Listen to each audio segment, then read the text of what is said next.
Are you sitting comfortably? Then we'll begin.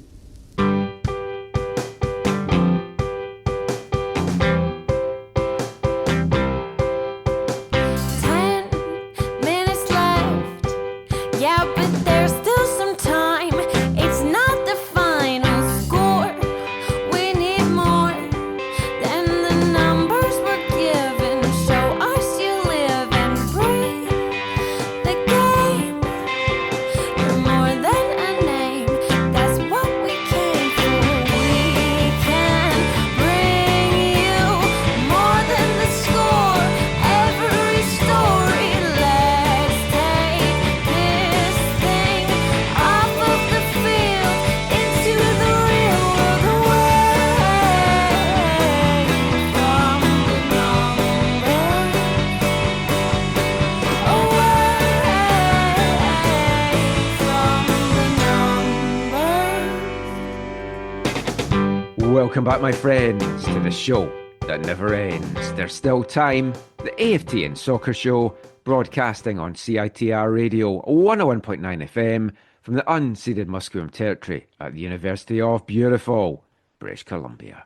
I'm Michael McCall, And I'm Zachary Adam Eisenhammer.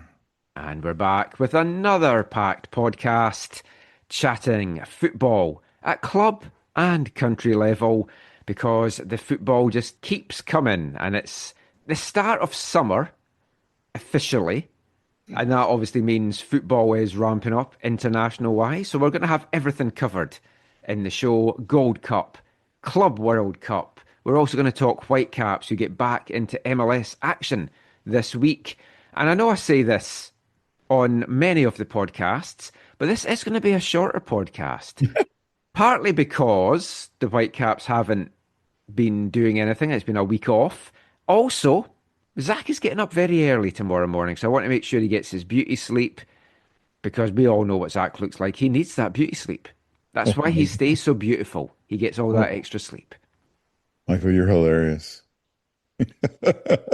But we'll usually start by saying, how has your week been? But I know how your week's been, because we've been at 3 of the same games It's on true. Tuesday, Wednesday, and Thursday. Dude, last week and this week are really like, I feel a little bit more like my German buddies in terms of like ground hopping galore. Yeah, last week was what was it VFC on this? Yeah, VFC on the Sunday, which you weren't at. No.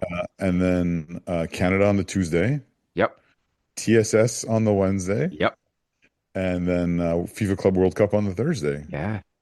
Yeah, And it then was- I had another FIFA Club World Cup game on the Saturday, yes. which you couldn't get to because you had to get back for work stuff. But, Yeah. I mean, it has been a very eventful and packed week. We'll talk about Canada at the Gold Cup in this part, little bit Club World Cup as well in the next part, and 2026 World Cup in the next part as well. And then we'll get some Whitecap stuff in part 3. But I finally got to meet the man that we've had you talking about on the show for many years, but I finally got to meet Flo, your friend Hello. from Germany, immediately right up there with my favourite Germans. Admittedly, a very small list, but he's up there now. I think it's just him and Axel. It wasn't how I imagined him. Yeah, no, he looks like a little, I don't know, maybe like, I don't know if he's going to listen to this. I don't know. He looks like a little what, Zach? I was going to say it looks like more like a little dude who would collect comic books, or Yeah, a little German Harry Potter almost. yeah. But like I just Axel's pictured older him version. taller. I Yeah, don't know yeah. why. I just pictured yeah. him taller. No, he's a little dude. Yeah. Yeah, But no, yeah. we chatted away at the TSS game. It was great catching up with him, and Is that okay? Did he talk your ear off? we both talked each other's ear off. I think it was a lot of fun. I don't know how much of the game he saw. I was like talking to him whilst watching the game play out.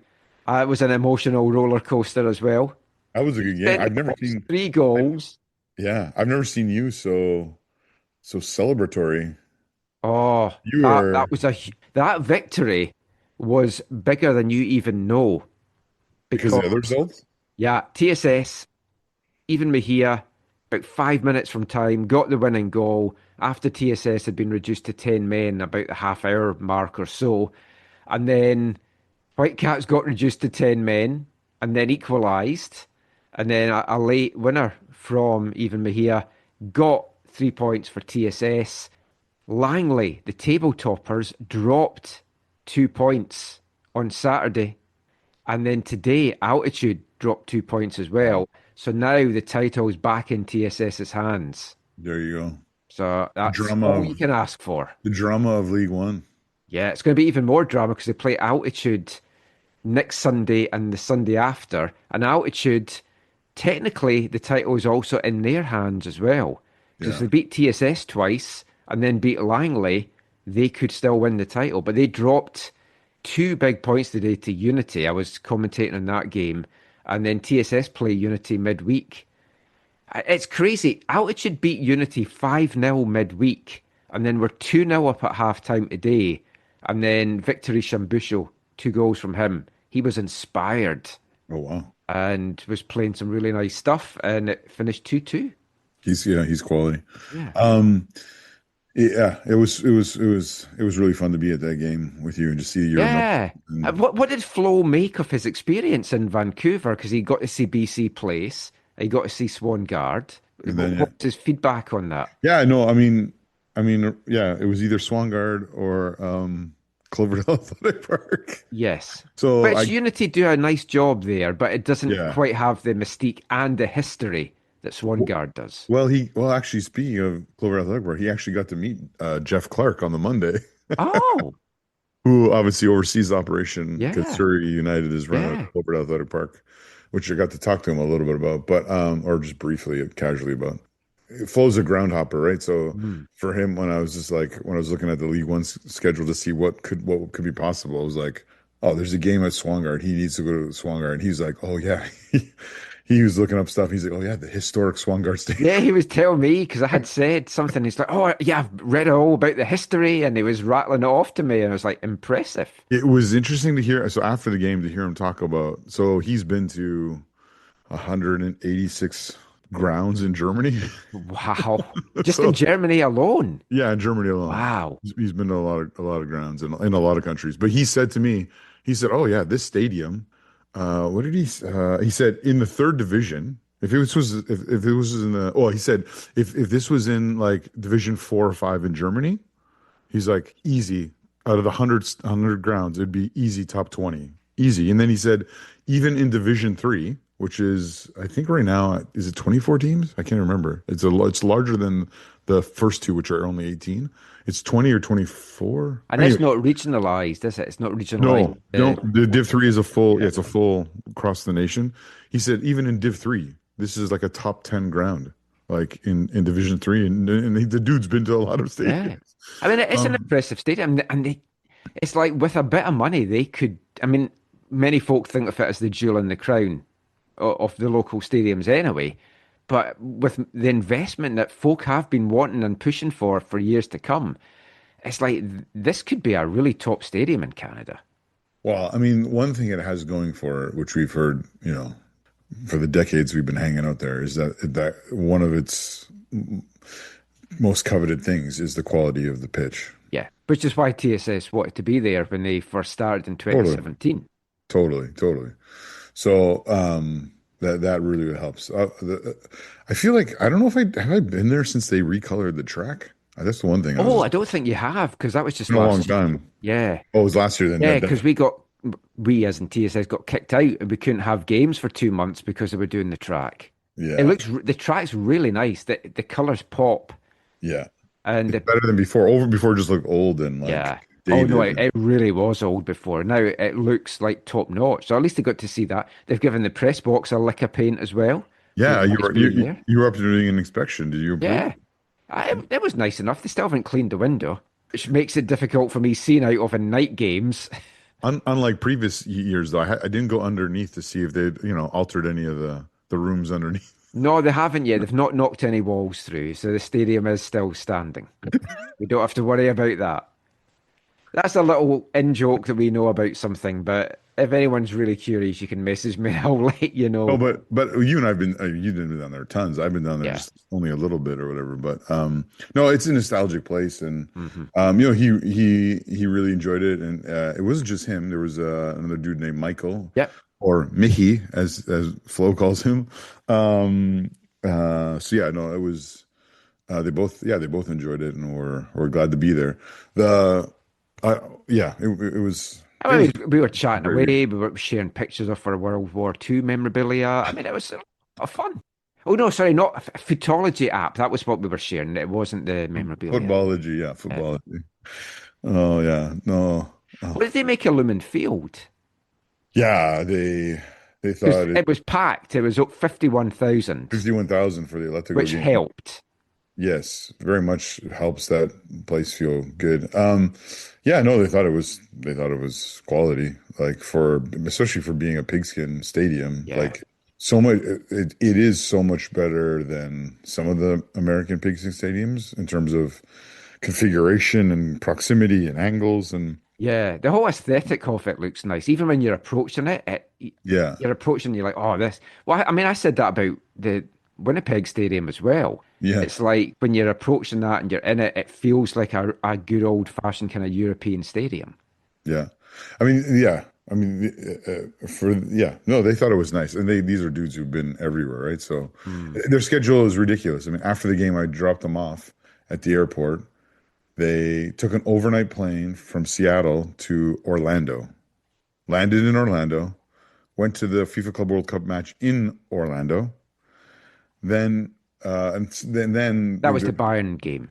no, No, it wasn't the Bayern game. this was the I can't remember who was playing now. It was not a well attended match. Oh, it might have been the Sundowns. I don't think it was the Sundowns.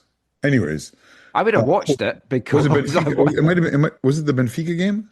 Kirk saying it was the Benfica game. Yeah, I Oh, think it was the Benfica game. So Benfica against Auckland. Yeah, it was when oh, Bevan. with a big weather delay. Yeah, when Bevan's head hit the ground and then he got subbed off. Yeah.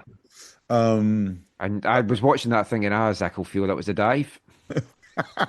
it was after his choice to shoot from half, which was kind of fun. So no, yeah. So there was 15 of the Bayern guys there, and then they were in five different cars, and Flo was in the car that like left the moment the weather delay happened because they did not want to be late for the Boca game down in Miami, which was like Ah, that game started at was it I can't remember now.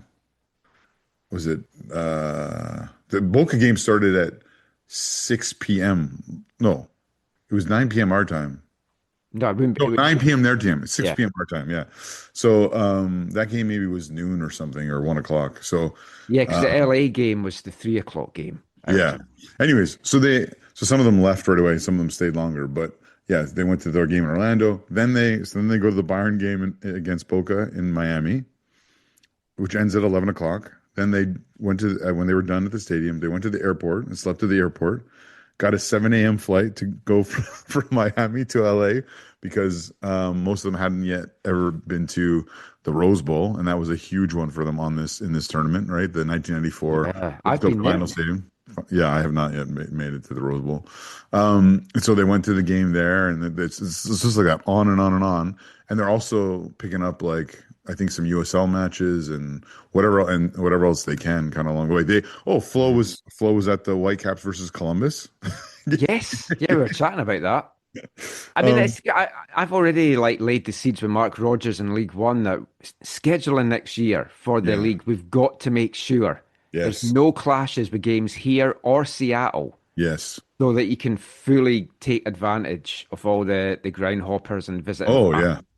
Oh, totally. And for Yeah. clubs that's losing money hand over fist, it's a great opportunity for them to rake some money in. Oh, totally. Yeah, yeah. Because it won't just be, a few loose Bayern fans. Oh.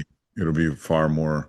I tell you what, since we've been talking Club World Cup, I was going to do this in part two. Let's mix it up and let's just talk about Sure. the rest of this part. So we were both at the Seattle game on Thursday.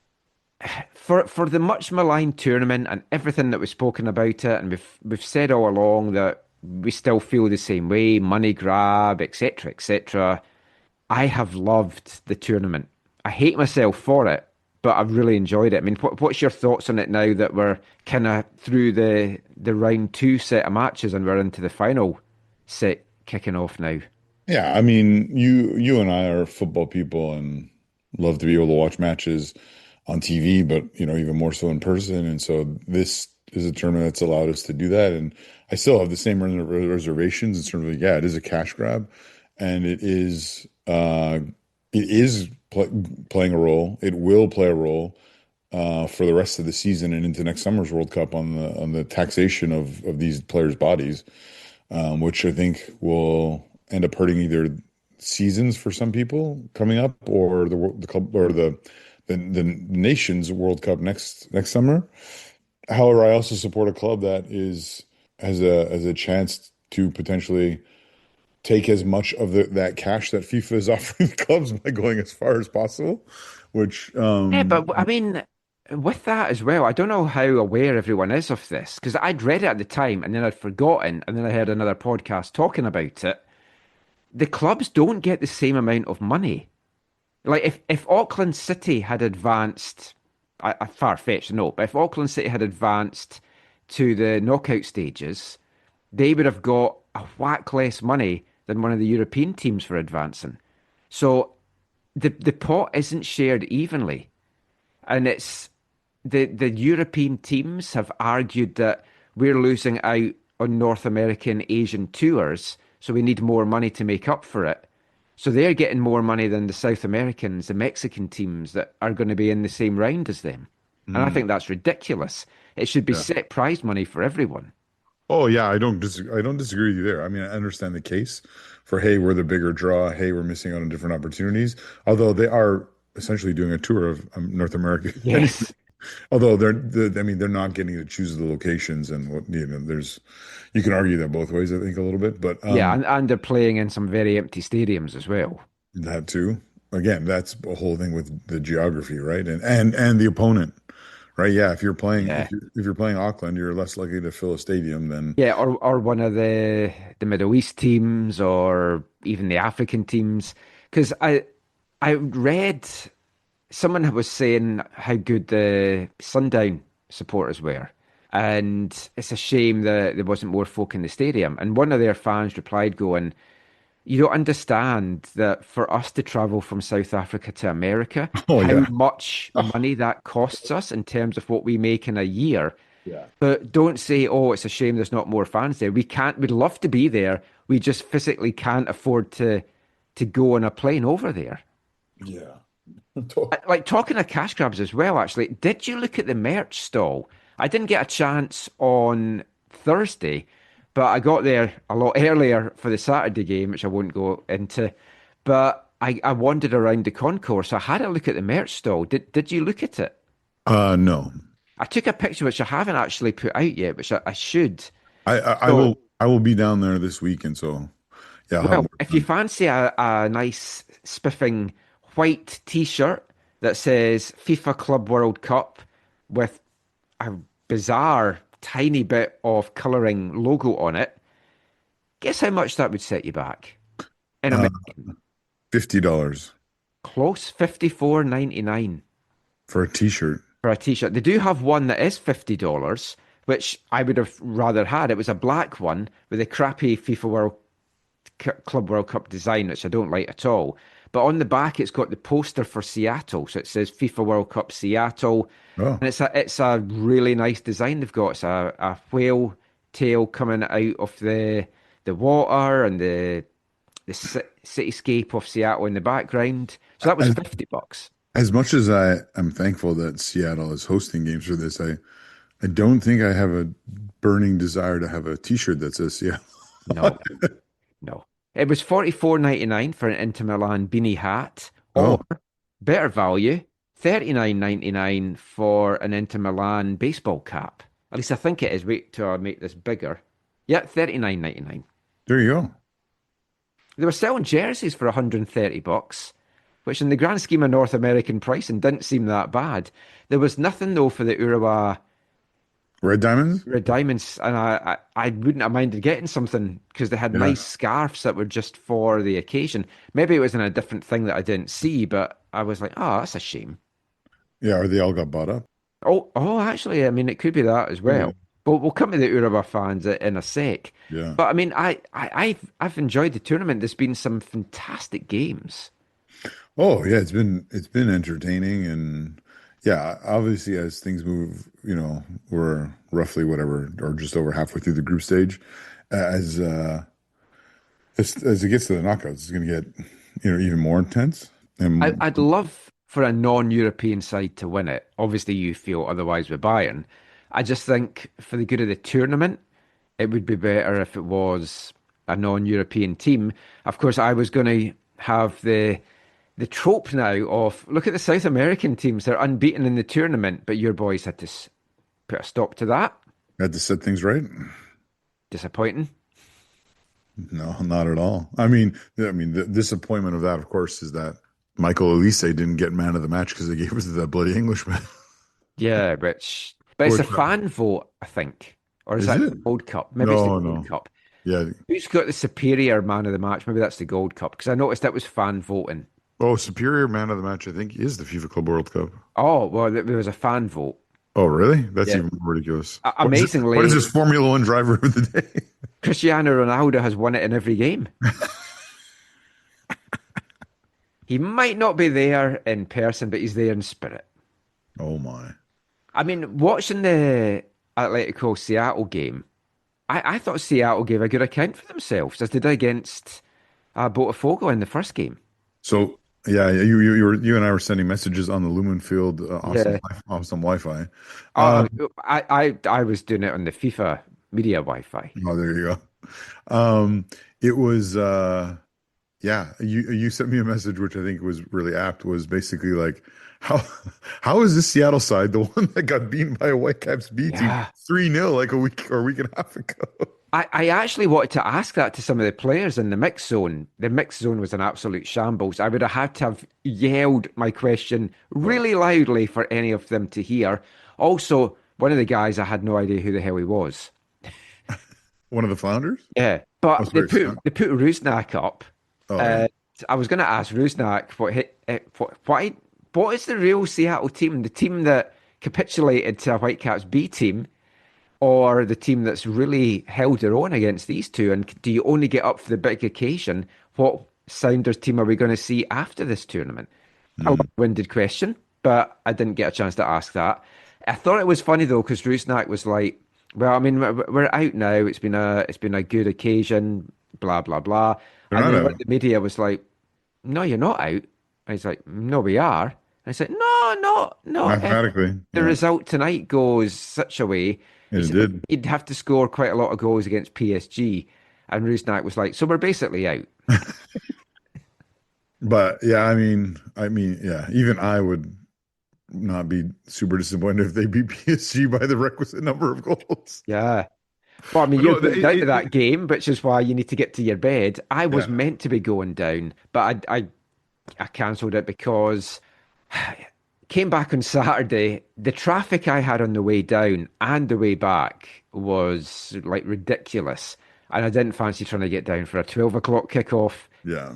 You're braver than me, so good luck. Good luck. It was more getting back because I know how hard it is to get out of Seattle. So good luck with that. If you're not leaving right away, you're as well staying there till about 6 or 7 o'clock and then getting up the road. Yeah, we'll be in no rush, and there's some places we might go and stop. And actually, because I was after the game, I drove the guys to the airport. It wasn't bad at all because I drove them off the airport, and then I was just like, okay, I'm just gonna get on the 405. I Mm. didn't even have my apps on to be like, what's the best way? I'm just like, I'm gonna go 405. And there was a little bit of a slowdown at the beginning of the 405, but maybe like a quarter of the way or a tenth of the way into it, it opened up, and then my drive back was like amazing, which I feel bad that yours was awful. But Oh, I I was just I was by myself and just put on some podcasts and put on some Oh music. yeah, It I had a was lot of good. time to listen to podcasts. I spent too much time going down thinking I had so much time. I didn't know it was a holiday. I didn't know it was Juneteenth on the Thursday.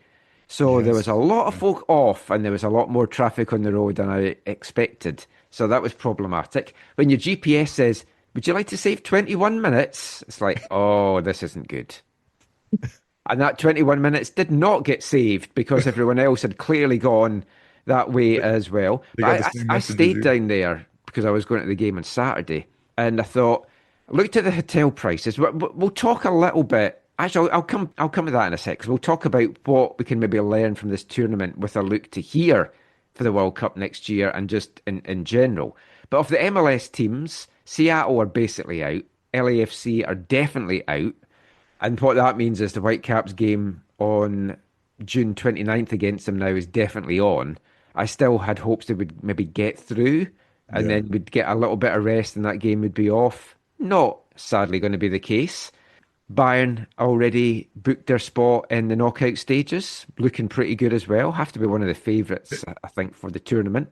Did you watch the LAFC games? I feel so bad for them. I went out of my hotel room. I Yeah. wasn't going to, but I thought, it's a nice day. So on Friday, I was on a beach eating ice cream, warm, and then Saturday it was all rainy and misty and horrible down there. Oh, yeah, yeah. But no, I went out, so I watched the LAFC game a little bit on delay.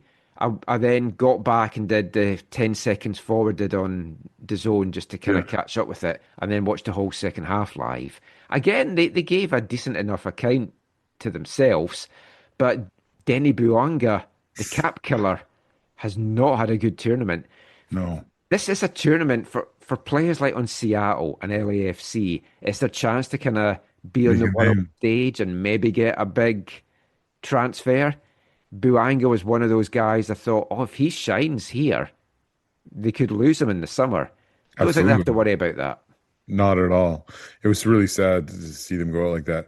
We were watching part of it live and then we had to go, I think, do stuff to get ready for my day today, which was massive. And I forget where we were. We were at some store picking up some stuff. We had a a chili thing today. The fundraiser, everyone was making chili. Yeah, I saw. So we had to go get some ingredients and stuff. And I didn't have I didn't have the zone on my phone but I had the Google of it, and I was like, oh, penalty. I was like, oh, sweet. LAFC is gonna, no problem, no problem. This is goal, whatever. And then it came through, Bouanga missed, and I was like, what? It And was then a horrible penalty. yeah, we got home and watched it, and I was just like, this is brutal. I feel bad for Mark I mean, and it's the not great gang. for MLS either. I mean, Miami's got a chance of going through. Weren't great in the first game and were No. lucky to get a draw with that. But then the Messi magic, which is what the tournament wanted, and they Yeah. got it. It was a brilliant free kick. I mean, not taking anything away from him. No. And again, about Seattle, like Seattle in both their games did not look out of place. I think they really could The have thing is, gotten. folk don't look at that; they just look at the end result. I know, but if you actually watch and you actually following things, you're not just someone who's like, oh, whatever. Like, you'll know that Seattle was like came to play in this tournament, and like they were Yeah, legit. Like they were competitive. Which, on one hand, I think if you're Smetzer, like you can feel good about. On the other hand, when I was sitting there behind the bench, uh, half a dozen rows behind Brad Evans, and just a little bit behind me. yeah, yeah, I'd just gone down to take some photos and stuff. So yeah, yeah. But you could hear some of those longtime season ticket holders yelling at him, being like, "Spencer, change something, do something." Like, I was like, I don't think there's a huge pressure on him, but yeah, it was interesting to hear some of those people's thoughts. But all in all, I think they definitely could have got something from the opening game. yep, And then in the second game, it was, I mean, they were a bit fortunate that, especially in that first half, that Atletico did not. Sirlot had two chances he should have buried, yeah. and I Julian I well, Alvarez should have scored one. I plonked myself down the front row for a little bit, and being that close to it, you fully appreciated The quality. the gulf in quality of Madrid Yeah. with how quickly they were moving the ball. Yeah. But again, it's like Seattle's no stranger to big friendlies, both for the Sounders and Yeah, for other teams coming in. And it was, I think, for that crowd, and I think it was nice for Seattle to be playing such a big club in a game that actually meant something. hmm And then again, yeah, the fact that they were in it the whole game, and the game was like an entertaining game. Like, it was engaging the whole way yeah. I through. I thoroughly enjoyed it. I actually felt a bit sorry for Seattle. I didn't think I'd ever say that. Yeah. I was I, like, they deserve to. I, I mean, they've got a couple of goals. So their fans have had something to chant about and sing about and cheer. But like as you say, it's a competitive game. And Yeah. that that is one of the reasons that I'm really liking the tournament, because it is a chance to see these teams play teams that they wouldn't normally ever get to play. Like seeing the South American teams taking on the European giants, that's been fantastic. I Yeah. say giants, some not sure how they get there. But that is the other thing. For me, this tournament could be a good thing.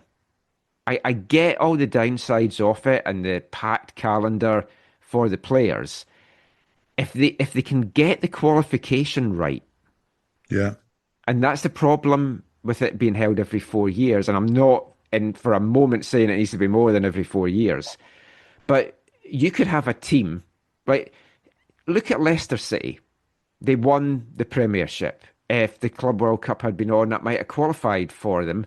A couple of seasons later, they're relegated and they're out of it. So you could have a team that qualifies in the first year of qualification, and then by the time the tournament comes around, they've dropped down a level.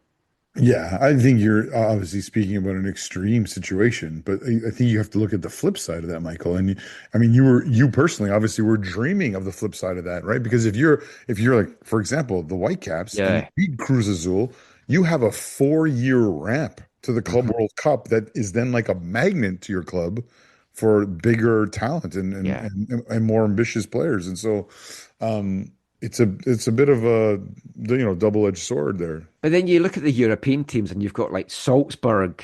It's like, Yeah. why are they there? Just because it's like cumulative points over seasons, and even the English teams, you've got the two best teams in England not at the tournament. Yeah. It's But I'm again one of the parts of that, Michael, is they're not at the tournament, they're not getting the prize money, they're not having the chance to win or whatever. But if you're Liverpool, or I assume you're talking about Liverpool and Arsenal. yeah, and I know Yeah. what you're going to say. Oh yeah, they have a huge advantage because they're playing less games and Yeah, they should have a competitive their advantage their players are in the not going to league. be coming back knackered. Yeah. Plus, I mean, look at what Liverpool's doing in terms of um, uh, Of putting together signings. Yeah. putting together a squad that really should be, one of the favorites, to lift the European title next year. I mean, there's no easy solution to how the qualification is made. And you're going to have, like, when you've got teams like Auckland, who, as we mentioned in the last show, not even the biggest and best team in Auckland, but they qualify because they have won the CONCACAF. Oh, not the CONCACAF, the Oceania. I can't remember if you told me this. You might have told me this, and this is my age showing, but do we ever get confirmation of the resolution with Cavalry? Because I mean, it is crazy. No. If they're making millions off this as a Mm, semi-pro club, and Meyer Bevan was only like allowed to play for them by Cavalry because they're not an actual fully professional yeah. club. And he wanted to, for family, personal reasons, he had to go back to New Zealand. Like there So should there should did be the some favor compensation. and said, yeah, Yeah, there needs to be compensation for that for them. Like, I would. I mean, next time we talk to Tommy, we yeah, can either on or off the record, we can bring that up because that's a very good point.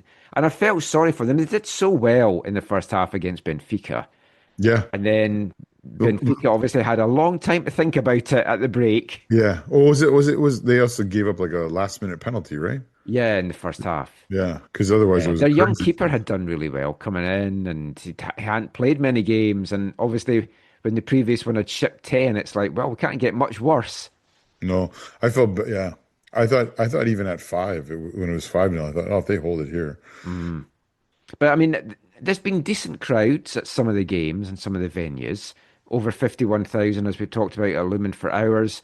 The South American fans have been magnificent. I've loved all the games and the atmosphere that they've brought. Not better than the Japanese, not to be Well, outdone by the Japanese. yeah, that was the main reason I wanted to go to that game on Saturday. Yeah. I watched their first game and I was like, oh, I've got to experience that in person. And again, at the start of the game, I went down to the stands and I took some photos and some videos because I was like, not fully experiencing it in the press box through the glass. Got to be down at field level. Yeah, yeah. So loud. Best atmosphere I've ever seen at Lumen Field for any game. I would possibly say it's maybe been the best atmosphere at any football match I've been to. Wow. Yeah, I mean, it's easy to say that it's probably my favorite visual display I've seen in that end Yeah, before. that wouldn't go I without mean, saying. But I mean, they were singing non-stop from before the game, mhm. all through the 90 minutes, through half time as well.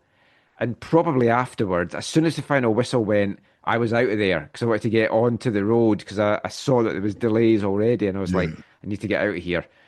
But I was speaking to they were one of the volunteers, but they were helping just facilitate families and things in the stadium and fans and things. mm, And the old cliche of, oh, the Japanese fans tidy everything up. She was saying, oh no, they left that end spotless in the first game. yeah, And even in the locker room, the players left it spotless that the cleaning staff had nothing to do. yeah. That's pretty awesome. Yeah. And I was kind of quite mesmerized watching them. It was quite hypnotic. Just it was almost choreographed, and they're doing all the chants and doing the arm claps, and they stop en masse just like that, all together at the same time So you're when that telling me comes to an end. there's a chance you're coming around. Yeah, Yeah.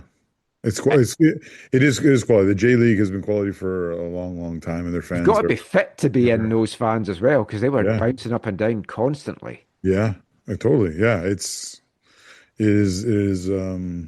is pretty awesome to see how they've embraced supporter culture and yeah, brought their own things to it, including, like you said, their cleanliness. Yeah.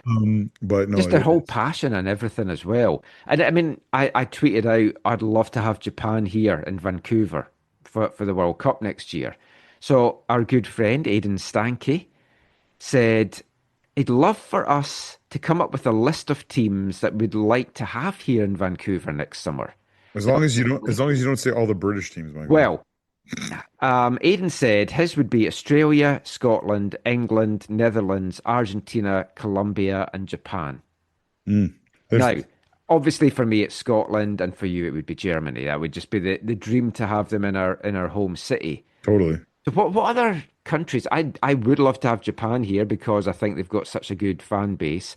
I'd love to have I don't even care which one, but a top South American team as well for their fans. Yeah, yeah, no, I think that would be great. I think you and I think you've even said on the show before. I worry for Vancouver if they get someone like England. Like, Well, and this isn't my Scottishness coming out. I don't want England here for a yeah, multitude of reasons. One, the amount of fans that's going to travel that don't have tickets. yeah, Two, the other stuff that goes with the English fans, but also the media here would be fawning over. They'd be falling over themselves just to be, oh, the English fans are here. And it would just be non-stop English coverage as well, even maybe more than the Canadian stuff. yeah, it's true. Yeah, I think if there's some Eastern European sides here, I think I would not be going into the woods of Stanley Park. Yeah, I mean, if you got like a Croatia, well, if you get two of them playing here, because they don't even need to be in the same group, because Yeah, we've got a couple of different groups here. yeah, I mean, yeah, there could be some issues there with that. I mean, other countries I would love. I mean, the Dutch do put on really good displays, and it's like a sea of orange. yeah. I'd be okay if the Dutch weren't here either. Hmm. Although I might no, I don't know. Between them and England, I don't know which one I want. I mean, Uh, what countries would you like? I mean, no, I I love New mean, Zealand here just because I've been following their national team for a couple of years. yeah, I think obviously, yeah, I'm stoked that Canada's playing here twice. I'd love for Germany to be playing here just for the ease of it all. A good African team with good support as Yeah, well, because they I always I bring the I, th atmosphere. I think that's what I mean. I'd say in general, the two things you want, yeah, and this is kind of between Vancouver and Seattle in our little, Yeah, because we can get down to those games as yeah, well. Some overlap, but for the knockout stages, they don't. yeah. The two things I think you want is you want as many teams that either are a draw, so like like from Aiden's list, like yeah, an Argentina, a Brazil, a France, or whatever, like these big, or Spain Yeah, maybe. with the big name But stars and Spain, I learned a lot about Spanish football culture talking to Flo. Actually, you and I can talk about that later. But I'd be fine not to have Spain here. I'm not a yeah, big fan of their style of no, play. no, I prefer not to have them here either. But Cucurella and his bloody handball. We'll probably get Kuwait and Uzbekistan. Kirk's over here waving his head. Or Uh, Jordan and Uzbekistan, I should say. oh, that's from the U20. Is that Yeah. what you're referencing? No, that's No. because they've qualified. That's probably Oh, the right. teams who end up getting here. But no, so I think we you want some big teams like that are going to be a draw that are going to that'll be helpful. It'll make you feel that the World Cup's really come here as well. Yes. But then, like you said, I think you want the flavor. So you want you want an African team, you want a South American team, you want an Asian team, ideally like Japan or maybe South Korea that Yeah. has that good supporter kind of like culture to it where they're going to come and whatever. Like, I mean, Japan, because the World Cup is different than club football. I don't know what you're showing me. Oh, Poland? Kirk wants Poland. Oh. He wants a chance of maybe seeing Lewandowski play in a competitive match if he's still able to. Ah. And the Polish fans are good too. The Polish fans they're good voice, and yeah, they would be good. And they'd be good in the forest of Stanley Park as well. But it's not football violence or it's one. But so yeah, stuff like that. So and yeah, you're right. Really any of the South American countries would be awesome. So the big The two. downside though of getting the top teams, I mean, tickets are going to be hard to come by anyway, but if it's a less fashionable game, Yeah. you've got more of a chance that you'll get a ticket for it. Yeah, like if you had Uzbekistan versus New Zealand, I guess New Zealand tickets would probably be fairly medium Yeah, there's a demand. few Kiwis here. There's a lot of Aussies here, like if Australia got here. Yeah, but yeah, like you said, Jordan, Uzbekistan. Let's just say the pro is you might have a better chance of getting a ticket for the match. The con is it's less glamorous or less big, less big players and big time match. But I mean, that's not a home World Cup, but that's, I mean, my first or second ticket to the Germany 2006 was, I mean, the first ticket I got was the third place match. The second ticket I got was Iran Angola. I was, I only took it because of there was a Bayern player in Iran, and I was happy. I was happy for that, and it was easy. It was relatively easy to get two tickets for that for my wife and I. I mean, there's every chance that the draw could have some hot and cold balls that end up with Iran in Canada with how everything's going at the moment in the world. Oh, to keep them out of the US, yeah. Uh, Oh my, yeah. What? I didn't see it on the list here. When are we doing our Middle East part of the podcast? I Talk think about we'll politics. save that for a future episode. We'll just see how the week takes us and It's, whether we're here next week to do a I was, I was podcast. gonna say things are getting heated up. Like, I mean, you and I come from a time where like things progress at a certain rate and whatever. And in general, in culture, the advent of the internet and the smartphone and all these different things, like things are quicker, quicker, quicker, quicker, quicker. Yeah, I didn't and even, stuff's getting put out on social media. yeah, Yeah, we bombed them. yeah. So I didn't think Tweet that out. I didn't think like these things would escalate that quickly because it's like this escalated quickly. I feel like, Yes. Well, yeah, I mean, it went from I'll decide in 2 weeks to 2 days later. yeah. Yeah. Submit now. I mean, that is genuinely going to be Oh interesting yeah. if Iran end up drawing it in the US. You talk about hot and cold balls. Obviously, it wasn't in either country, but France '98 was. I mean, the Iran playing the U.S. in the same group Yeah. was a huge thing. I that was the one Iran won, wasn't it? Yeah, I think Because I so. put money on Iran to win that. I just fancied it. I thought I don't know. I just think they're They're gonna up do for it. it. Yeah, hmm the U.S. side was not great either. I mean, imagine if they're drawn in the US group, which we do have some games in that group here. So that would negate that issue. Yeah, true. That would be interesting. But yeah, let us know what countries would you love to have here next year? What ones wouldn't you want? And obviously, some of you just won't care. You just want to go to any games. But let us know who your favourites are. Keeping the World Cup 2026 chat going just to round this part off, wanted to have a little talk about what we can maybe have learned from Yeah, the Club World Cup to take into next year here in Vancouver, down in Seattle, what we learned from last year's Copa as well. Make sure the air vents are fully blocked up. I think that was the big learning thing from Copa last year. Now, something that I haven't liked from this tournament, although it's been great for somebody that hasn't been doing a day job much this month, is the early kickoffs catering to the team's time zones. So you've had the South American teams kicking off late, you've had the European teams kicking off at 9 a.m. here, 12 noon, 3 p.m. That game that on like tomorrow that you're going down to, because we're recording this on Sunday night, it will come out after you've been at the game, but a 12 o'clock noon kickoff on a Monday for Seattle PSG is ridiculous. And it'll be interesting to see what the crowd is like on a Monday. It was a good crowd on the Thursday because it was a holiday.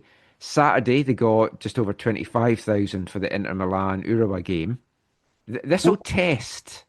Yeah, their FIFA is definitely going to look at the metrics and the how it was viewed overseas and different time zones and whatever. That'll be helpful for them to learn.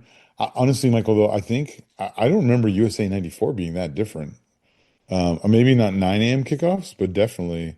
I mean, I was living in the Eastern time zone at the time, but I mean, I the think games I went to were all mid-afternoon or early evening. okay, yeah. Detroit. So, I mean, yeah, I guess a noon kickoff in the East Coast being a 9 a.m. kickoff here, I don't mind it. I mean, obviously, yeah, if you want to watch every minute of every game live, you're going to need to take a considerable amount of time off work, or be able to multitask at work or whatever your setup Well, I is. remember in But 2002, I was working in the South Korea Japan World Cup, and it's like we had TVs on in the bank that I worked in, and in between dealing with customers, we're all like crowded around the TV trying to watch it during the day. I mean, that was the one where it was like, I remember going down to Commercial Drive and watching games in the middle of the night in Commercial Drive because Oh just for yeah, the because it would have fun. been worse Yeah, seat. yeah, it was kind of crazy here, but But I mean, um, the kickoff times are played into that though is the weather. Because if you're kicking these games off mid-afternoon, late afternoon, you've got the heat, you've got the humidity. In Orlando, Florida, other places like that, you've got the lightning and the weather delays. I mean, I mean, again, they did this in 94, right? Like it was, they played I remember they playing in Texas and, yeah, was it Texas? Yeah, I think it was Texas. No, yeah, I can't remember now where Germany played South Korea and it was like blazing hot. And I think that was before water breaks existed in football. Yeah, which thankfully they've got that now. I think it was Dallas. I think that game was in Dallas. Anyways, um, uh, The weather delays, though, hasn't played well with folk over in Europe because they're not used to it. But it's like you can't play when there's a lightning storm on. yeah, I mean, it's not helpful and yeah, but it is what it, because yeah, it's going to be exact same or similar time of year, right? It's not like this is Qatar World Cup where you're you're changing the whole cycle of things. But But it's going to be ironic if some of the temperatures are higher than they were in Qatar. in non-air conditioned stadiums, Yeah, yeah, and there's a good chance of that in some of them. yeah. But I mean, that could happen if you were in other places as well. I mean, Yeah, okay, probability is probably less, but still, like we've seen Euros, in Europe with crazy hot games, um, South America, okay, maybe different, but depending on when all that kind of stuff. But no, I think I, I actually I don't mind how they've done this. Obviously, it limited my ability to watch some games live, Mhm. but I don't think a bad thing. I can't remember what tournament this switched at, but the 4 blocks a day as opposed to 3 that they used to do, I think is better for the tournament. It allows it to go get quicker, the group stage to be done Yeah, quicker.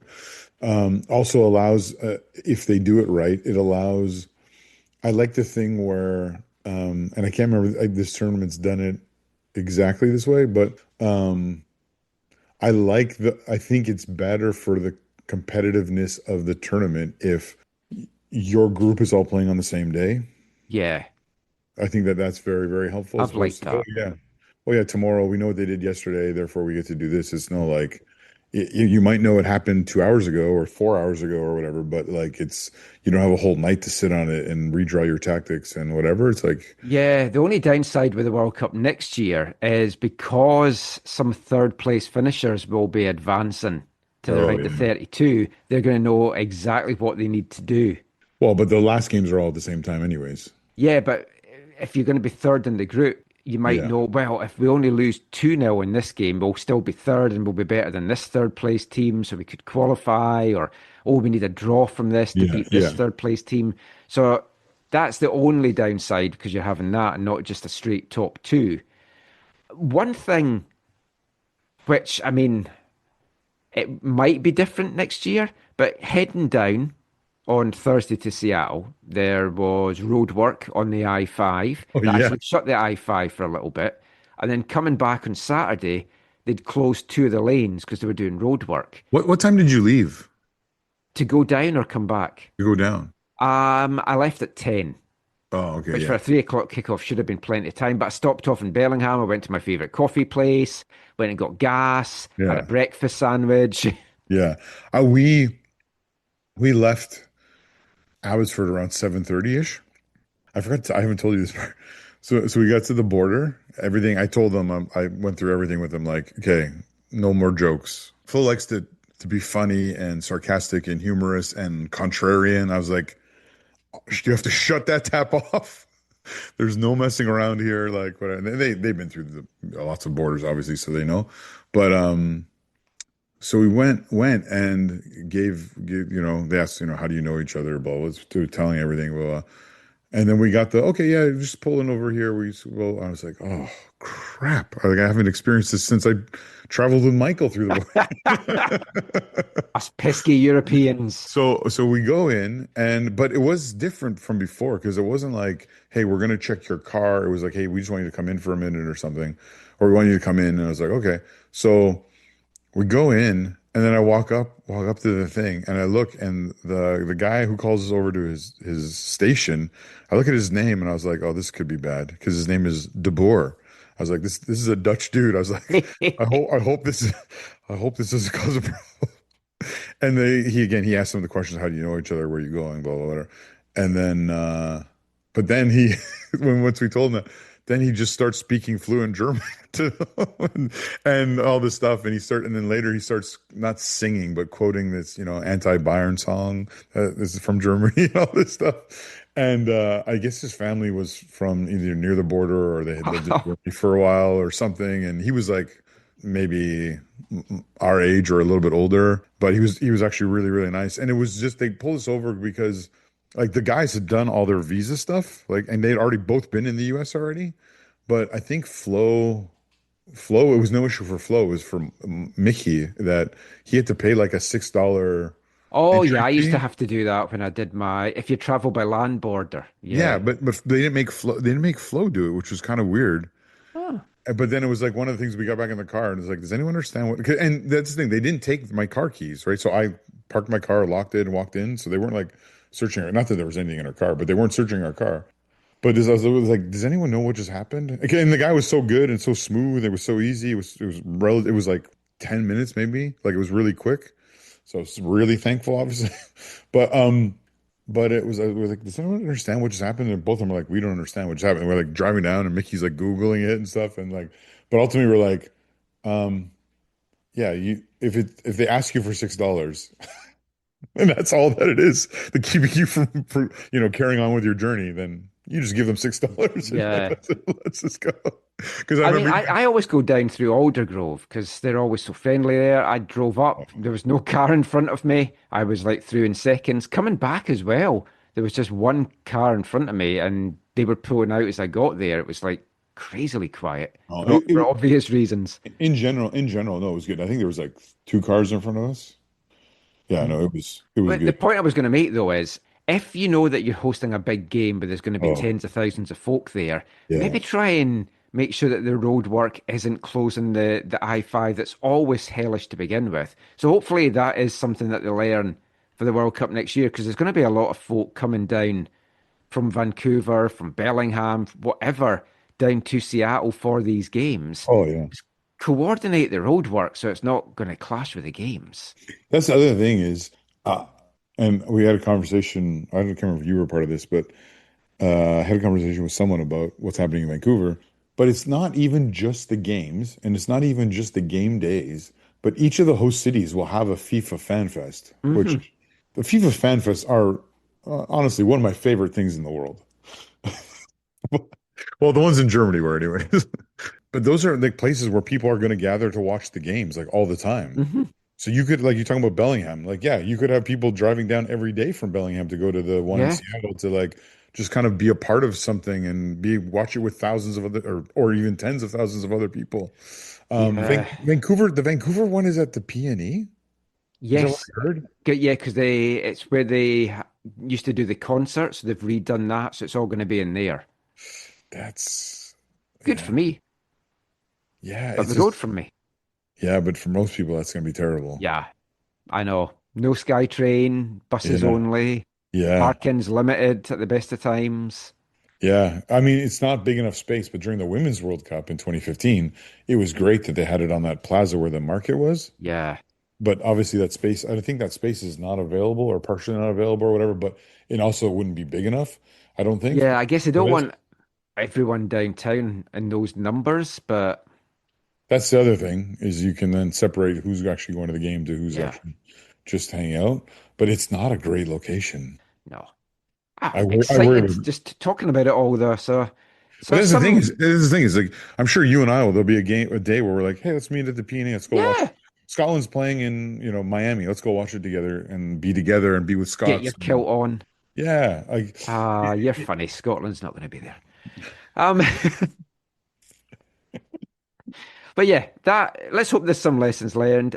If you've been down at any of these Club World Cup games as well, let us know your yeah, thoughts.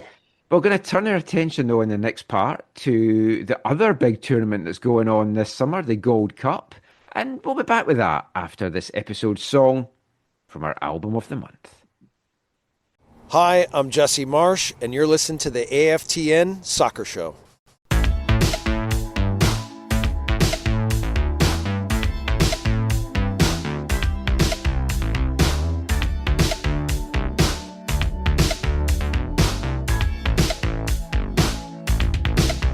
I can't sleep, my dreams are dreamless. Something's going on between us. I'm too nervous though to make the first move.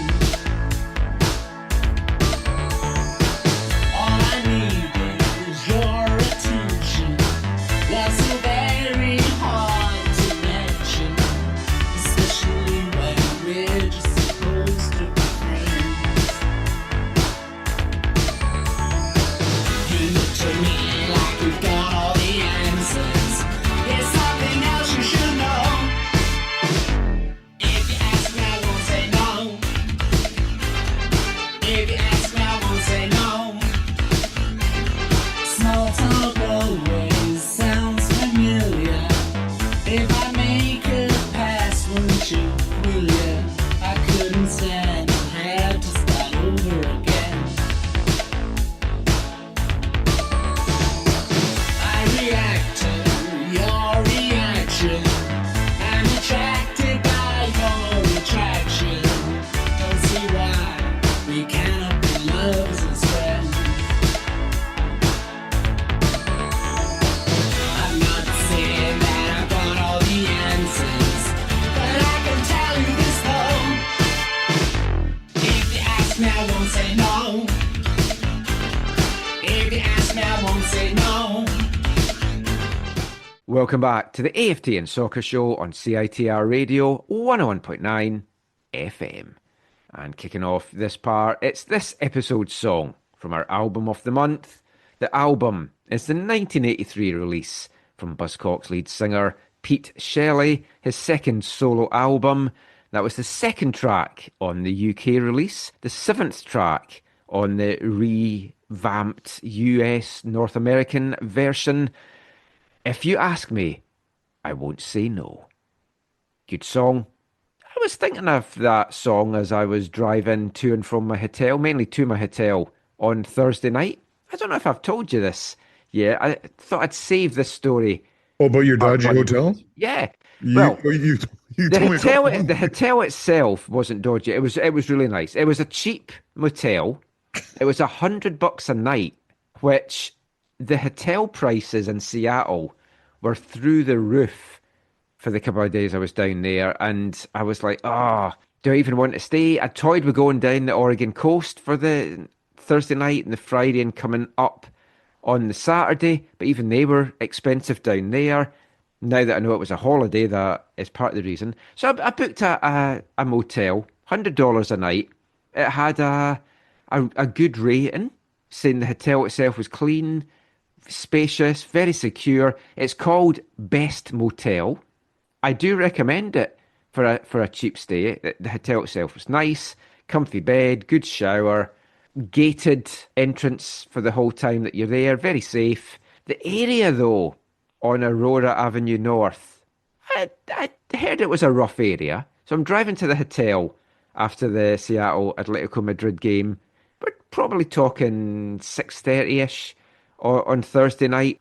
Stopped at a light, saw this girl up ahead on the sidewalk, and I was like, wow, she's dressed spectacularly for a Thursday night.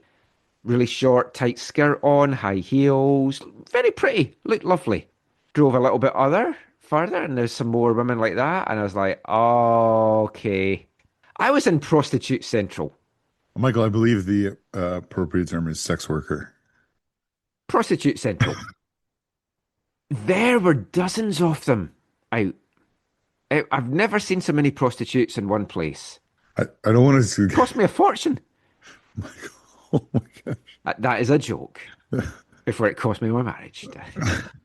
I mean, it felt very fitting as well, with it being the 50th anniversary of Jaws this week.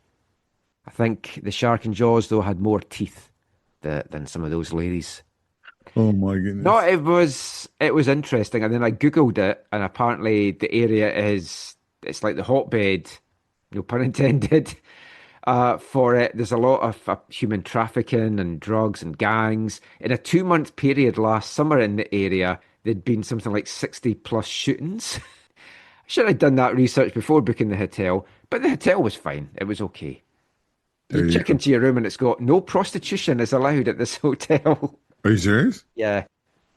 So the thing is, there was a great coffee shop, Pilgrim Coffee House. Give that a big shout out as well. Delicious breakfast sandwich, lovely coffee, very arty. In amongst all this, and then a great Thai restaurant, because we were going to meet for dinner on the Thursday. But what I didn't know is you don't get food at FIFA tournaments. Oh, you do, but you have to buy it, and it's very expensive. So I hadn't eaten since breakfast, so I had to eat before we were going to meet up. So I went to the Thai place, and lovely Thai place as well. It's called Eat and Go Thai. And I was going to walk to it from the hotel. It was an 8-minute walk, but I decided to drive, which was a very good decision. When I came out and across the road, there was just all these prostitutes waving cars down. Eat and Go Thai, incidentally, also one of the signs that one of the prostitutes was holding up trying to get business. Oh my. It was fun. I messaged Caitlin going, I don't know what to do on Friday. I don't know if I'll do the prostitute tour again or if I'll go to a park. Oh my goodness, Michael. It does make me think of 2006 World Cup, the Hamburg Fan Fest being on the Reaper ban. Yeah, but at the Milner Tour off the Reaper ban. Yeah. It'll be fun for all the World Cup tourists next year that it's like, oh, we need some cheap accommodation. Oh, this looks cheap and close to the town. Yeah. That's going to be interesting to see is what the rates are and stuff. Because I remember like in Germany, it was like the rates were crazy. I remember we booked places that were like as far away from the mains. Like we went to a game in Hamburg. We stayed in Lübeck. We went to a game in Leipzig. We stayed in a place called Altenburg, which is in a totally different state. We went to. Well, the advantage here is the stadium's right at the SkyTrain. Yes, and in Seattle as well, this really good train transit roundabout as well. If you stay down in Tacoma or you stay in like Edmonds or Linwood or Tequila, like it's easy to get in without having to drive. But that's going to increase the. That was the thing in Germany. You could go and jump on a train and go anywhere. So, those ones that are more accessible by those public transit things that'll probably increase their. Oh yeah, even at SeaTac, because some folk might just stay by the airport and think, oh, we'll just train in and then we'll be there to get our flight out to wherever. And yeah. So that'll all be interesting. But let's move away from the Club World Cup and talk Gold Cup. It's the big tournament this summer. This the Euros under 21 and under 19s. It's on at the moment. Of course, the Oh Women's yeah. Euro is kicking off as well. But yeah, the Gold Cup, we got to take in the first Gold Cup game held in Vancouver in the entire history of the tournament. I covered it a little bit on our extra podcast, $30 Good that you job. get, I really $3 a enjoyed that. month. Yeah, it was fun Yeah. putting that together. But I just thought before we delve into the second game, just to get your thoughts on that 6-0 win over Honduras and the atmosphere and the grass pitch at BC Place. I was in there a few hours before, whatever, and got to smell the grass with no people in the stadium. So you really got to be like, oh, My this hay is, fever was playing up because the oh, roof okay, was good. shut. Yeah. Oh, yeah. The roof was, oh, yeah, I guess because there was potential for rain. That's why they kept it Mm, closed, but which was annoying, but yeah, it made it even hotter in there. yeah. But no, the grass I think was nice, and all the things I've heard from players and coaches were really flattering for that. So that's good. Held Uh, up well. $1 million or whatever. I know you had a Well, 650 was what I was told, and $1 yeah, million was the other figure that was put back out to you there. about yeah. Anyways, whatever. However many hundreds of thousands of dollars were spent, it seems like it was on the quality of play level worth it. And then yeah, no, it was great to have a Gold Cup match in Vancouver and BC for the first time. A good crowd as well, helped by the fact that they really dropped the ticket prices in the build up to it, which I do like with the dynamic ticket pricing. Is it just going to discourage people from buying tickets now early for games? Because if I bought a ticket at full price and saw it drop to about a third or a quarter of the price I paid, I'd be very pissed off. Yeah, well, I can't remember if I told you this or not, but I think I did, just between you and I, not on the show. But like Flo, obviously, as a Bayern supporter, someone who's going to go to every Bayern game, virtually all of them, and whatever, he bought his tickets right away. He actually, I think, got some kind of like reimbursement from FIFA, some kind of like Oh, saying, wow. hey, thank you for buying your tickets early. We're giving you a little bit of money back. I think because of either the dynamic pricing or some games are Oh, low, that's whatever. nice. Don't quote me on that. I don't think that you'll see that happen with World Cup tickets, but because again, it's I also like can't see CONCACAF doing that. no, CONCACAF. There's no way, especially the But way they run the tournament. CONCACAF and FIFA need to learn that if you want full stadiums, you've got to be pricing differently. No, but that's we talked about it in the last segment. I think that's part of the learning curve here for FIFA. I mean, you had the opening game for Miami. There was a thing where there was $4 tickets Yeah. for it. Then there was a thing where you could get $9 tickets for the Sundowns versus South Korean team, right? So, um, yeah, I mean, yeah, there's all about getting these things right. It was interesting. You and I obviously are not going to have any kind of long engagement with the whole, how many people should have been at BC Place No. versus if it was in a different stadium. I mean, But I think it was a good turnout for a Tuesday night. but here's the thing. Yeah, because I was in the end where the ends were fuller because it's cheaper. That's where it was Mhm. cheaper. I thought, man, like it feels way fuller in here than I thought. I thought like, wow, look Yeah. at my left, looking at my right. I was like, it's so full.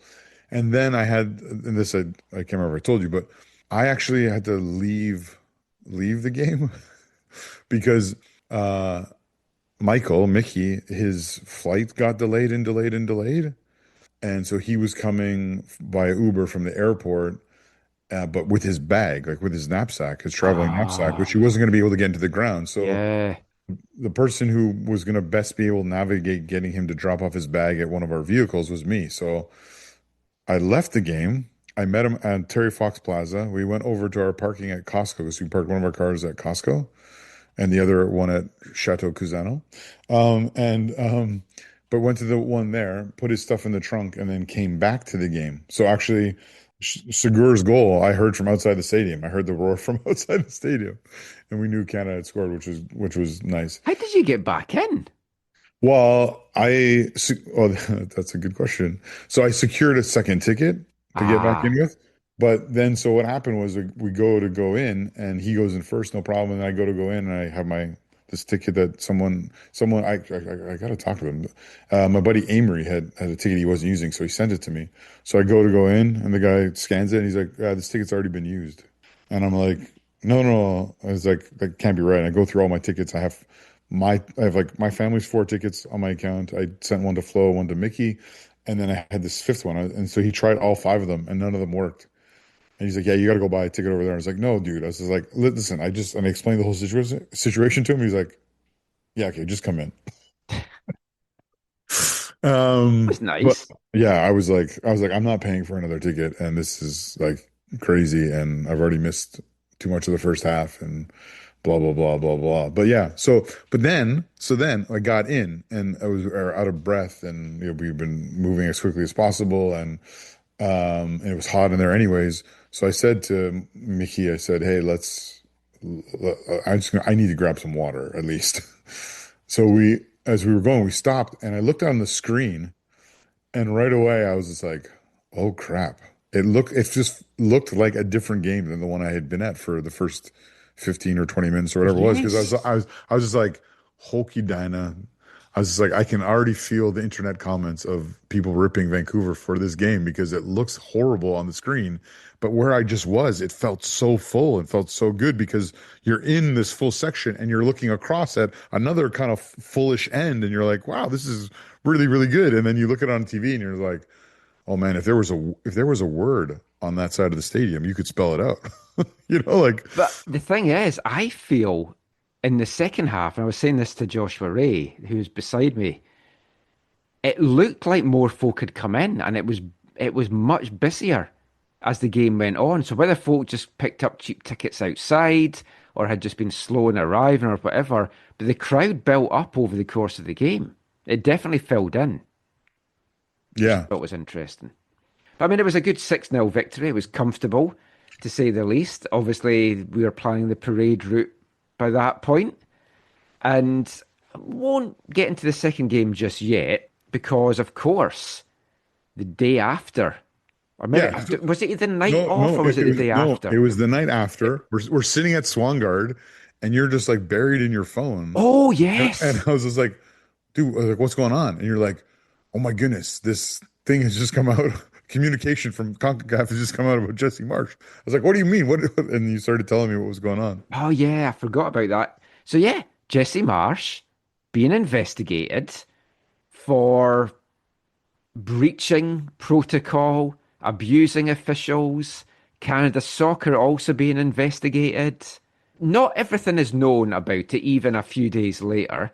And I'm very aware that as this is coming out later on Monday, something could People, break on yeah. Monday that explains all this. I think it's supposed to be announced on Monday. Yeah, so we won't go too much into it, but what we know so far is he was apparently sitting in the wrong place, which is the place that he was led by the CONCACAF officials. Yeah. We'd seen him in the press box at one point.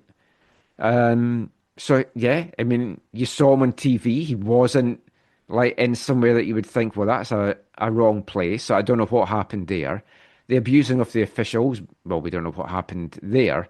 Well, I think what happened is, yes, as a suspended manager, he's not allowed to be on the bench or whatever, or have contact or whatever the rules are. But yeah, like you said, the CONCACAF officials escorted him to the place he was allowed to watch the game from, then left him, apparently, is what my understanding at this moment, left him, and then came back to say, "We got it wrong. You can't watch from here. We have to take you somewhere else, or you can't, whatever. You can't have as good a view, or I don't know, whatever it was." And that's, I think, when the abuse of CONCACAF officials, which, I mean, when you read it to me, verbally abusing CONCACAF officials, I think everyone was like, "I can understand why someone Yeah, would verbally abuse a I felt like CONCACAF doing official." that at the Champions Cup final, to be honest. Yeah, exactly.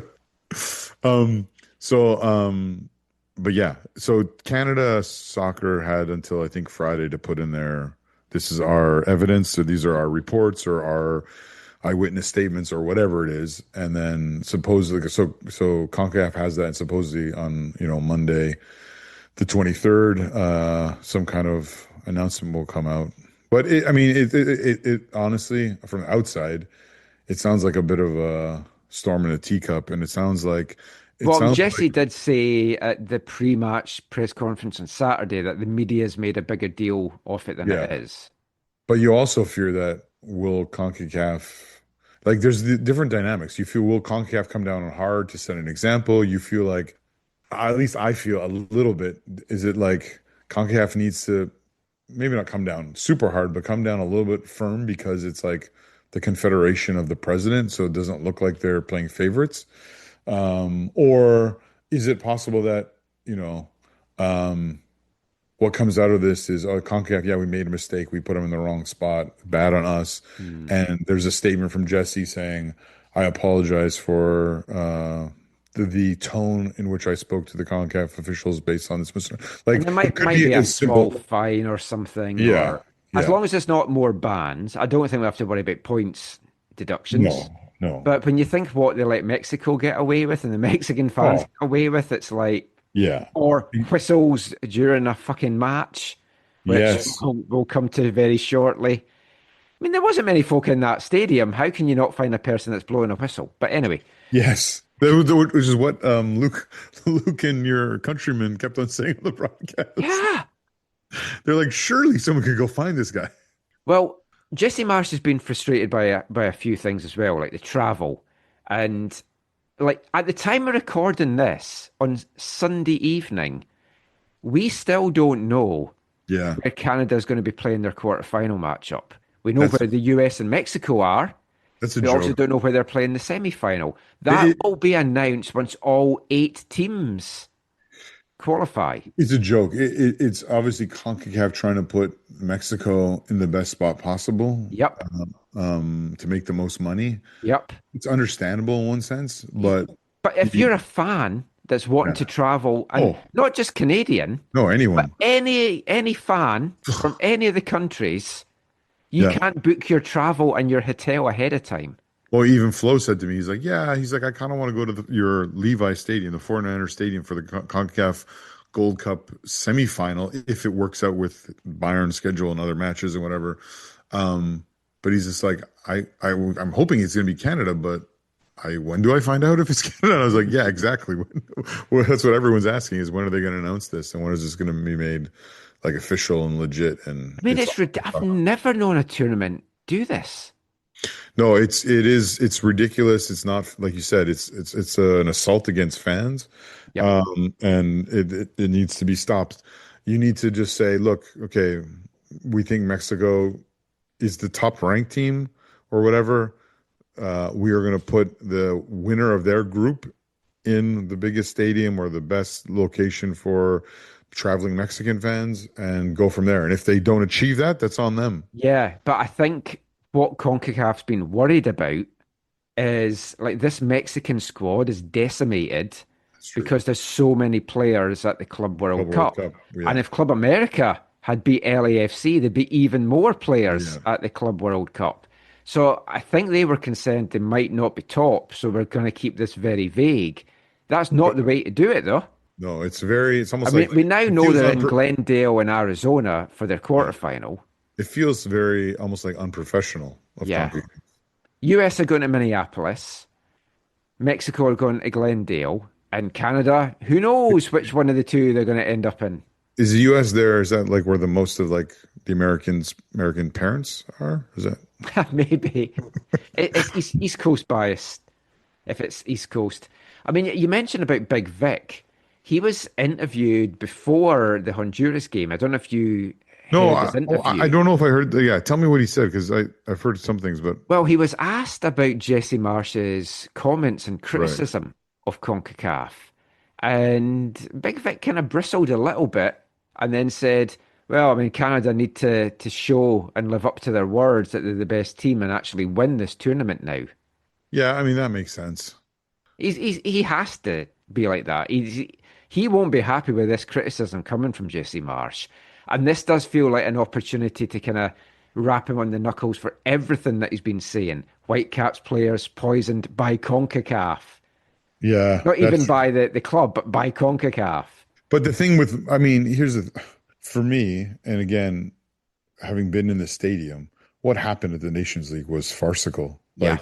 his sending off was ridiculous, and the calls there were, would you describe them? Biased, or they were wrong. Like Questionable. they were in an era with VAR, they were so wrong. There's a lot of errors with VAR. Yeah. We'll come to that in a sec. Yeah. I want to play a little bit of audio actually from Jesse Marsch from that pre-Curacao press conference where he's just talking about this investigation and stuff. Here's what he had to say. Jesse, currently under investigation again by CONCACAF. What can you share with us about what happened at BC Place earlier this week? What your thoughts on being investigated again, and just how it might be affecting your preparation ahead of... I don't know that it's again investigated. I think I'm being investigated. Yeah, look, there's a process in place. I want to respect the process. Canada Soccer has put out a statement. I can only say that Canada Soccer has been amazing in supporting me through this, and I really appreciate that.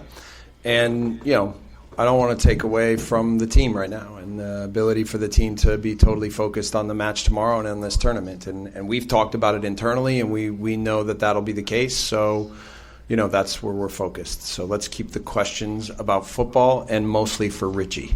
Jesse, a year ago at Copa America in Orlando, I asked you this question. I'll ask you again. I want to ask you about emotional intelligence within the group. I thought you were, and we all thought that was a fantastic element of what Canada did in the Copa America.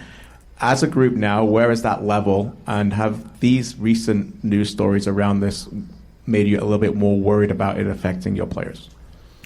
The news stories about... Just with CONCACAF and the emotional intelligence around that. Yeah. No, I think... Look, our guys, whether it was me being suspended or what's happening now, our guys are clearly squarely focused on the task at hand.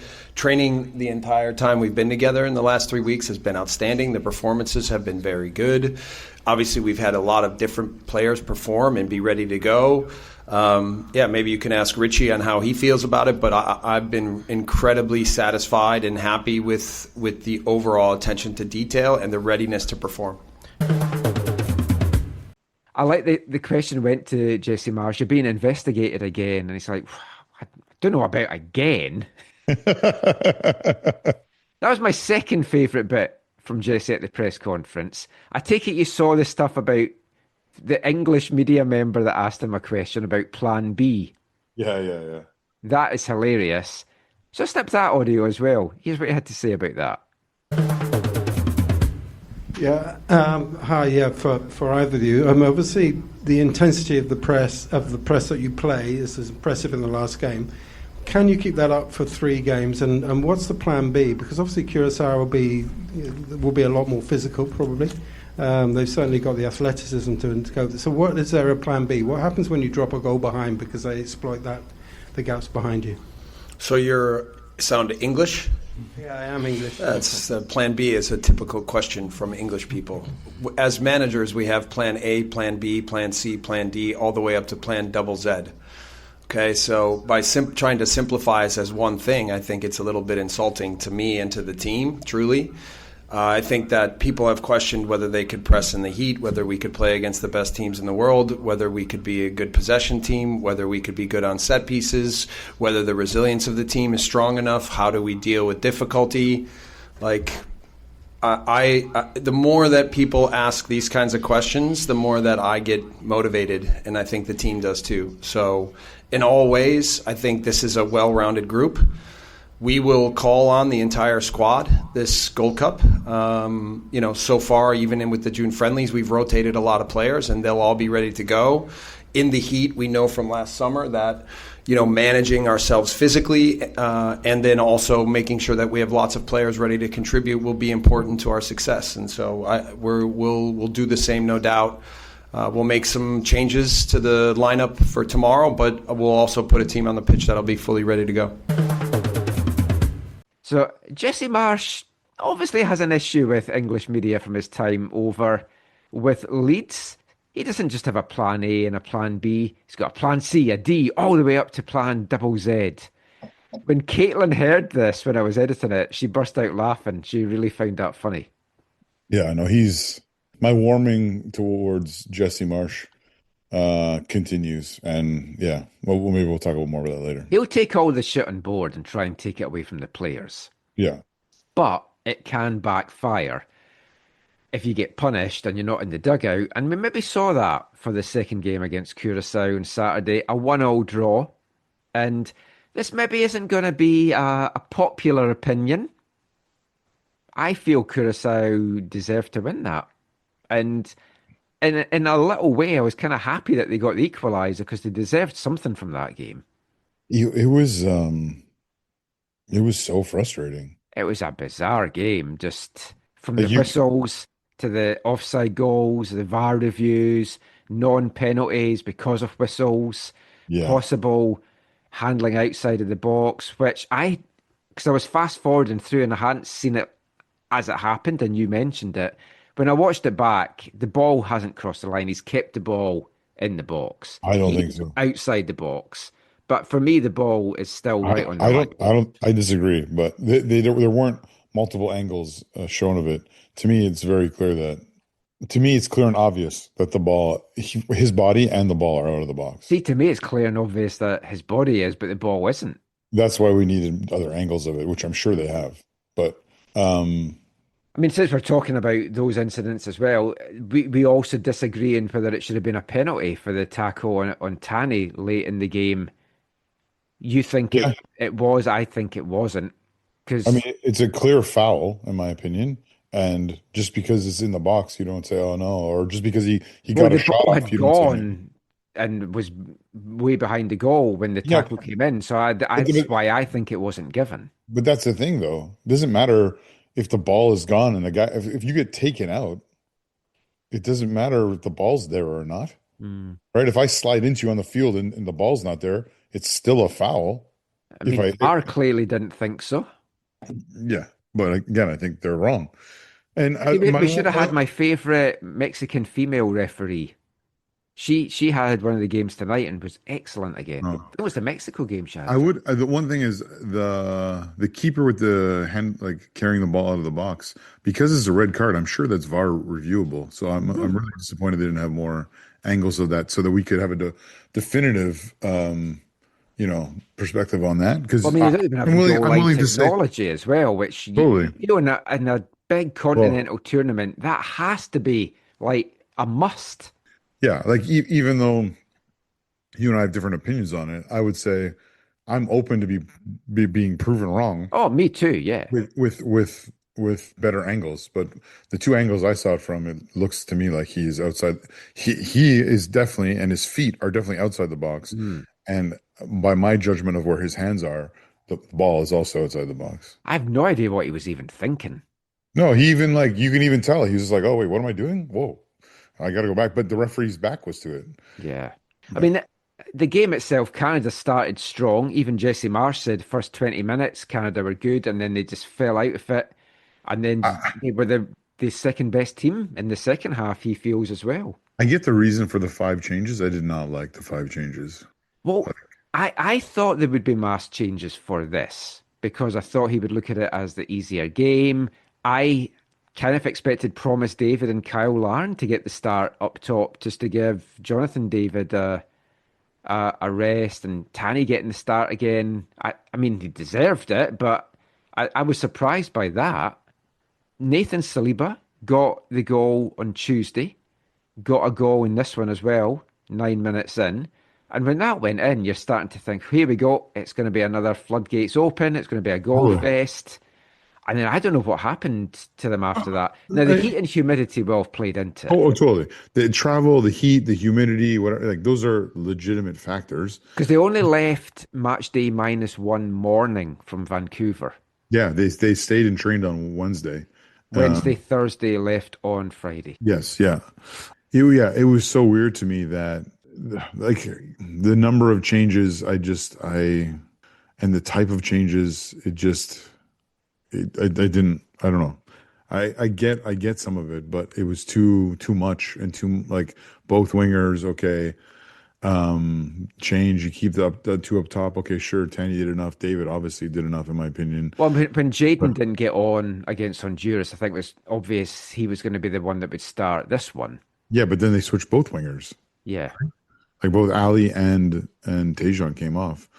Which I mean, I love Schaffelberg. We have high hopes for him, but it felt a little bit. I mean, I was quite surprised by the team that started against Honduras. It wouldn't have been the one I would have put out there. Well, I was not surprised by the team. No, you weren't, because you had taken in training on Monday. I got into the stadium and Ozzy was like, "Have you seen the lineup?" And I was like, "Oh, let me take a look." And he showed it to me. I was like, "Yeah, no, I knew that's who that was my son." I'd have put money on that. I would have put money on that because we'll talk about it later. But I got to be at training the day before, which was awesome. No, I was disappointed, but it was a game, Michael, where similar to like well, in some ways similar to moments in the Atletico and Seattle game or Bayern Boca, where the favorite in the game is leading the game, has a 1-goal advantage, and then has a number of other chances. And in, I would say, Bayern's case, and definitely, absolutely in Atletico's case, they have like grade A chances that they should be finishing and increasing their lead. They don't, and then they suffer for it. Now, obviously, Atletico wasn't an issue. Bayern, it almost became an issue, and for Canada, it absolutely became an issue. And I think your original assessment is, unfortunately, not. I'm not that far off from it in terms of Curacao probably could have or maybe even should have taken all 3 points in this. They played some really nice stuff, and if you were just tuning in and you weren't sure who was the higher ranked team, you wouldn't have thought there was much between them. No, but I mean, their 2 disallowed goals were the correct decisions. Yeah. I mean, let's talk about the penalty that wasn't. I mean, Saliba was definitely a penalty. It hit his arm. It would have been a spot kick, no question at all. But then, because I'd slowed it down when it was set pieces, I was fast forwarding through, but if it was corners or free kicks, I was stopping and watching the action. So it's like, oh, it's a free kick, stopped it. And then I heard the whistle. And at that point, because I'd been fast forwarding, I didn't know that there'd been all the other things. And then I put it back and watched bits more. And I was like, oh, the referee's blown for something. I didn't know what. And it's like, oh, maybe it is for the penalty. And it was such a tough decision because the players did stop, but Saliba wasn't one of the players that stopped and it hit his arm. I don't know what the official rule on that is. And obviously we've got a few referees that listen to this. They can maybe let us know. It felt really harsh on Curacao. It did. When it happened, Kirk and I were both like, "Oh, this is absolutely going to be a penalty." And then it was like, "Yeah, the whistle. Okay, the whistle. Whatever." Like, but if you're the only way the referee can validate the opinion they went is, okay, Canada stopped playing because they heard this whistle. But even that alone, to me, if you're Curacao, you say, "But that's not the whistle." Yeah. That's where I'm coming from in this as well. So it's obviously and there's been a whistle going off earlier in the game. Yeah, it's been going off. Yeah, stopping. Yeah, I mean that's bad on the Canadian players and I know it's obviously you play to the whistle, but you still have to make sure it's the right whistle. So I mean, I felt so sorry for them in that case, but they did get the equaliser 4 minutes into stoppage time. Jeremy Antonisi, and well taken goal. They deserved it. They deserved at least a point. And like from the group, I'd love them to go through. Yeah.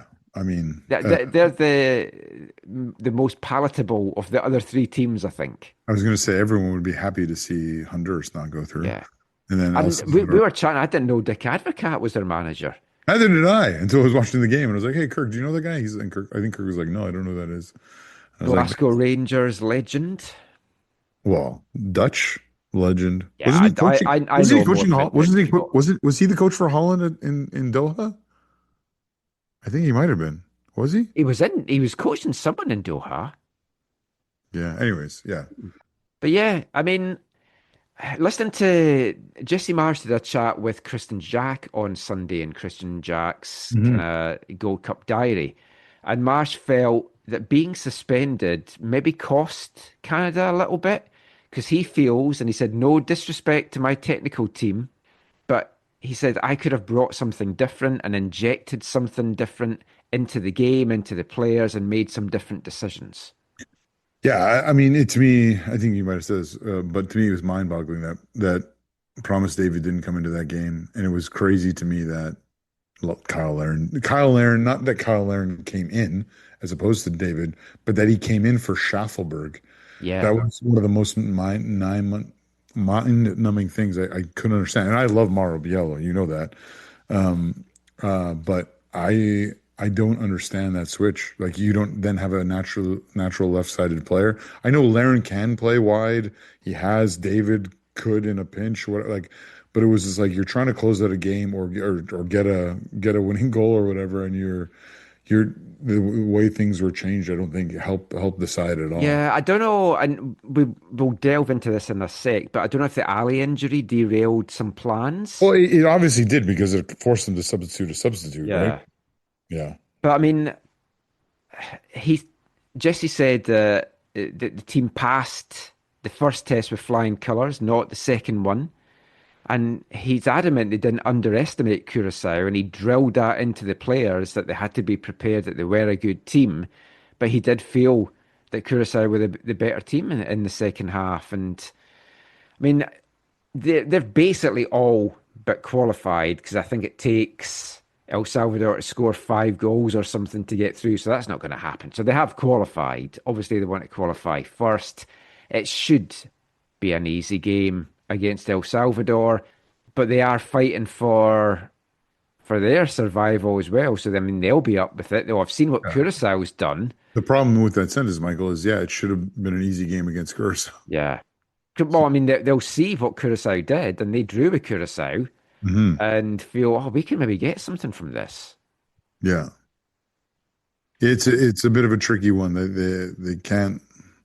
It's so weird that you go from this ultra high to this not lowest of lows, but it feels like a lowest of lows anyways in this tournament. But it's also kind of good to knock expectations a bit as well, because we're all getting carried away a little bit, which Jesse also kind of alluded to, that it's like, yeah, everyone's like just going all in the high and everything and getting carried away, and he's trying to like bring everyone back down to earth a little bit.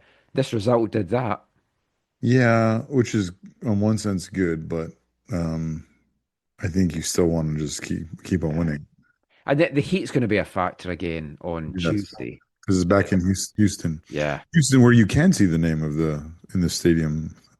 Yes. It's been a few stadiums we've seen in the last week or so that you can do that. Whitecaps watch. Jaden Nelson didn't get on against Honduras, but did get the start against Curacao. He did not look great. No. I think he's trying to do too much sometimes. Yeah, I think this was his chance to prove something for this tournament, and I worry that he might not get called upon again very, very often. I don't know. I mean, Ali Ahmed's the other one, which we'll talk about now. He played the full 90 against Honduras. It was great. It was great. Yeah, one of the best players on that day. Came against Curacao. Was he given the Gatorade Player of the Game, I think? I think he might have been. Yeah. Hometown favourite and all that. Came on the 56th minute, lasted 14 minutes. So he got a knock. It was a heavy challenge, and he looked in a bit of pain, and right away I had said to Caitlin, oh no, a bit worried about this. It looked like a ligament, like an ankle ligament strain in a bad way. But then he kept going, and then 14 minutes later, non-contact, just falls to the ground. And when that happens, you're like, oh shit, that's not good. And you see it back, and it's like, oh, I don't know, has he twisted something? And he was obviously in a lot of pain, struggling to get off. Then it was confirmed today that he woke up on Sunday in a lot of pain, and he had an MRI on the ankle, and they're waiting just to see how bad it is. And I'm just going to splice in here the news that did come out on Monday, just before we dropped this podcast, that Ali has been sent home from the Gold Cup and won't play another part in the tournament, sent back to Vancouver for further evaluation for that ankle injury. Absolutely brutal for Ali, for the Whitecaps, for Canada, and just a horrible situation where 2 of the 3 Whitecaps away with Canada have now picked up injuries. We know Sam's is season ending, and we just have to keep our fingers crossed for the update that's going to come later in the week as to exactly what Ali's status is. It brings into the question again, should he have continued from the first one? Yeah. When this was happening, it was like, oh, this is going to be another one of those cases where Canada soccer is being questioned. But I think when you take a tackle like that and you're a player, it's very normal for a player to say, let me see if I can run this off, or let me see how this is. It wasn't a knee, right? So obviously ankle is maybe second most important part of your lower body. But so I can't blame them for anything that we've seen. No, I can't either. I just wanted to ask the question because I've seen a lot of folk raise that question today. But yeah, because was there a second player after Fonzie? Who was the other player I'm thinking there of? was another one. I can't remember who it was. And this is like number 3. Was it Alistair? No. Sorry, has gone back. Nothing to do with this, but just remind me. Yes. His tournament's done. Yeah. Like even getting on the pitch. A lower body injury or something. At training before the Curacao game. So that's a shame for him. Record-breaking 7th tournament and not getting on. But yeah, I mean, hopefully Ali's MRI comes back that it's not too serious. Mm-hmm. Or just send him back, Whitecaps can get him, and then we can play him. But talking of which, for the US, Sebastian Berhalter started and excelled in his first 2 group games, especially the second one. Got rested for the third game today against Haiti. Brian White wasn't used at all in the first 2 games, and I was like, if you're not going to use him, just send him back to Vancouver so we can get him for these games. But then came on. I thought he would get a chance today to play quite a bit, but he got 8 minutes at the end. Yeah, it's kind of disappointing. Can't show anything in 8 minutes. Berhalter with a very, very good Berhalter set play for that goal in the first game. Well, that was the first game, right? Second game. Second game?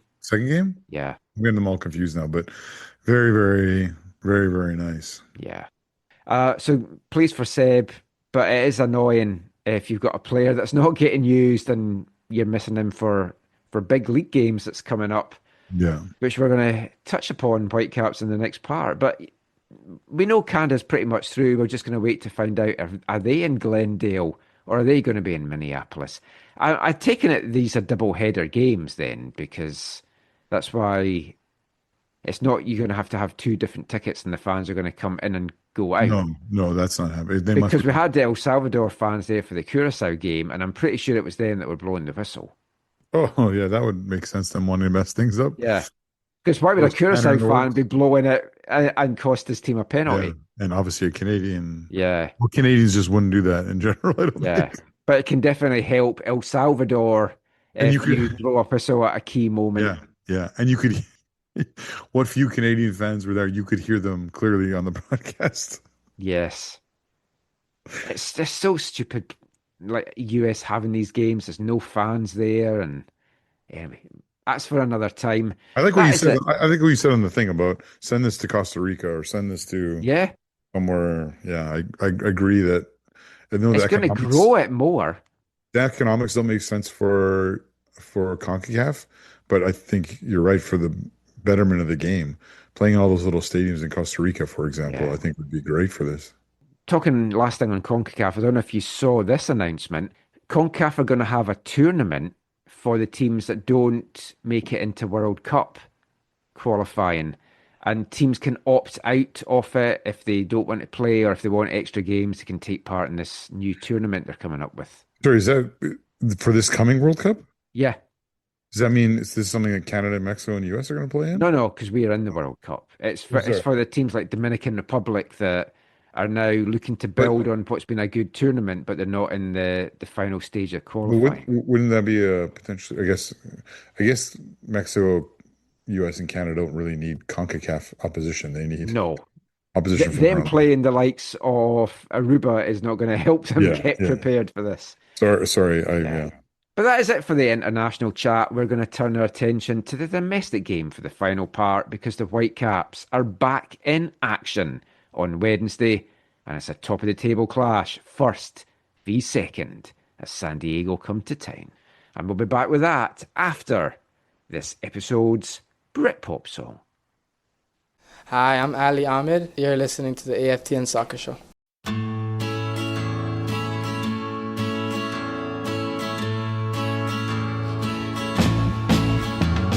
Jackie says that a Sundays are no fun. She done no wrong, but she says she's on the run. Out her head, and she's so proud of it. All the boys tell her she's ahead.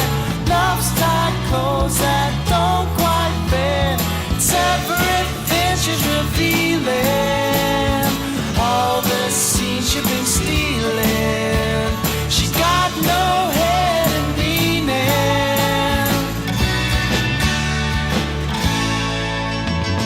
Jackie says for a good time she's the one. She lives for kicks and she likes her teenage fun. Invitation, her name is on it. She's first there and she's last to leave. Thursday night till Sunday morning, everything she's revealing. All the scenes she's been stealing. She's got no head and meaning.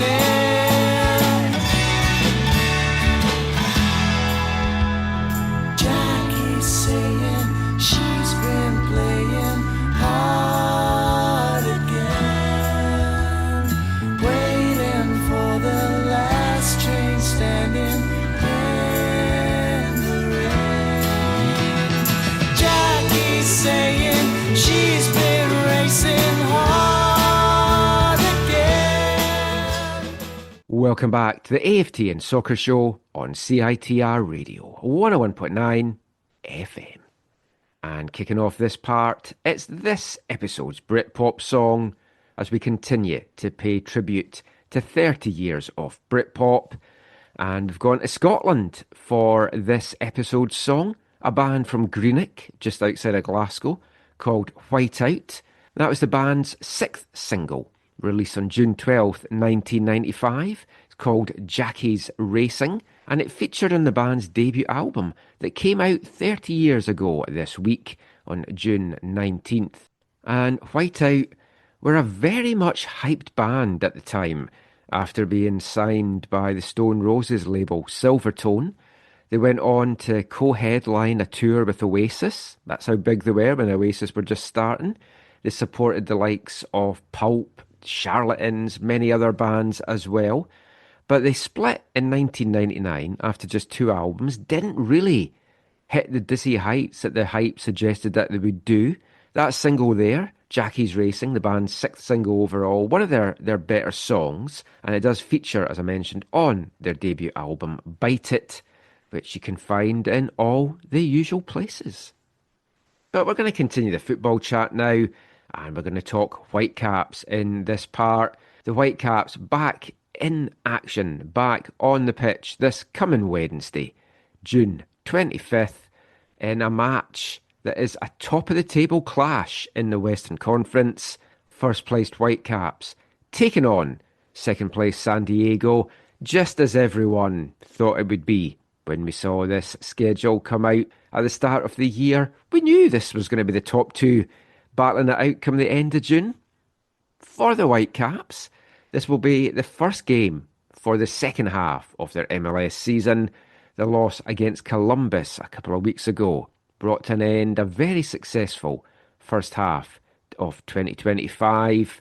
finishing top of the West, joint top in points per game in the Supporters' Shield race, reaching a Champions Cup final.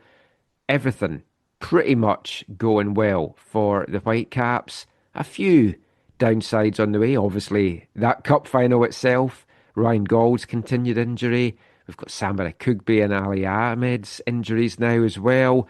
So it's going to be a challenging and testing second half to the MLS season. In the last episode, we kind of did our own kind of halfway review of the year so far.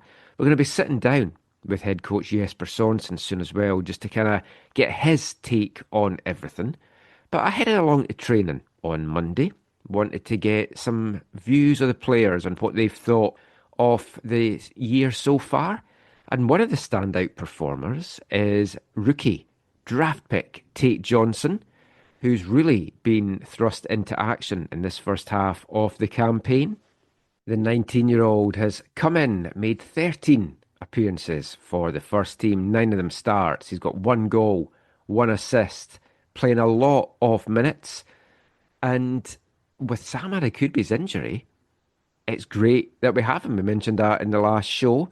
And he's going to get a chance to play a lot of minutes coming up for the rest of the year, with Sam now out for the rest of 2025. His great start to the year also saw him called up to the US under-20 side. He was over in Egypt, played in both of the US friendlies, starting the first one against Colombia, coming on for the second half in their second game as well. So it's been quite the start to 2025. So I caught up with Tate at Whitecaps training just to ask him about the year that's been so far, going off to play with the national team and a few more things as well.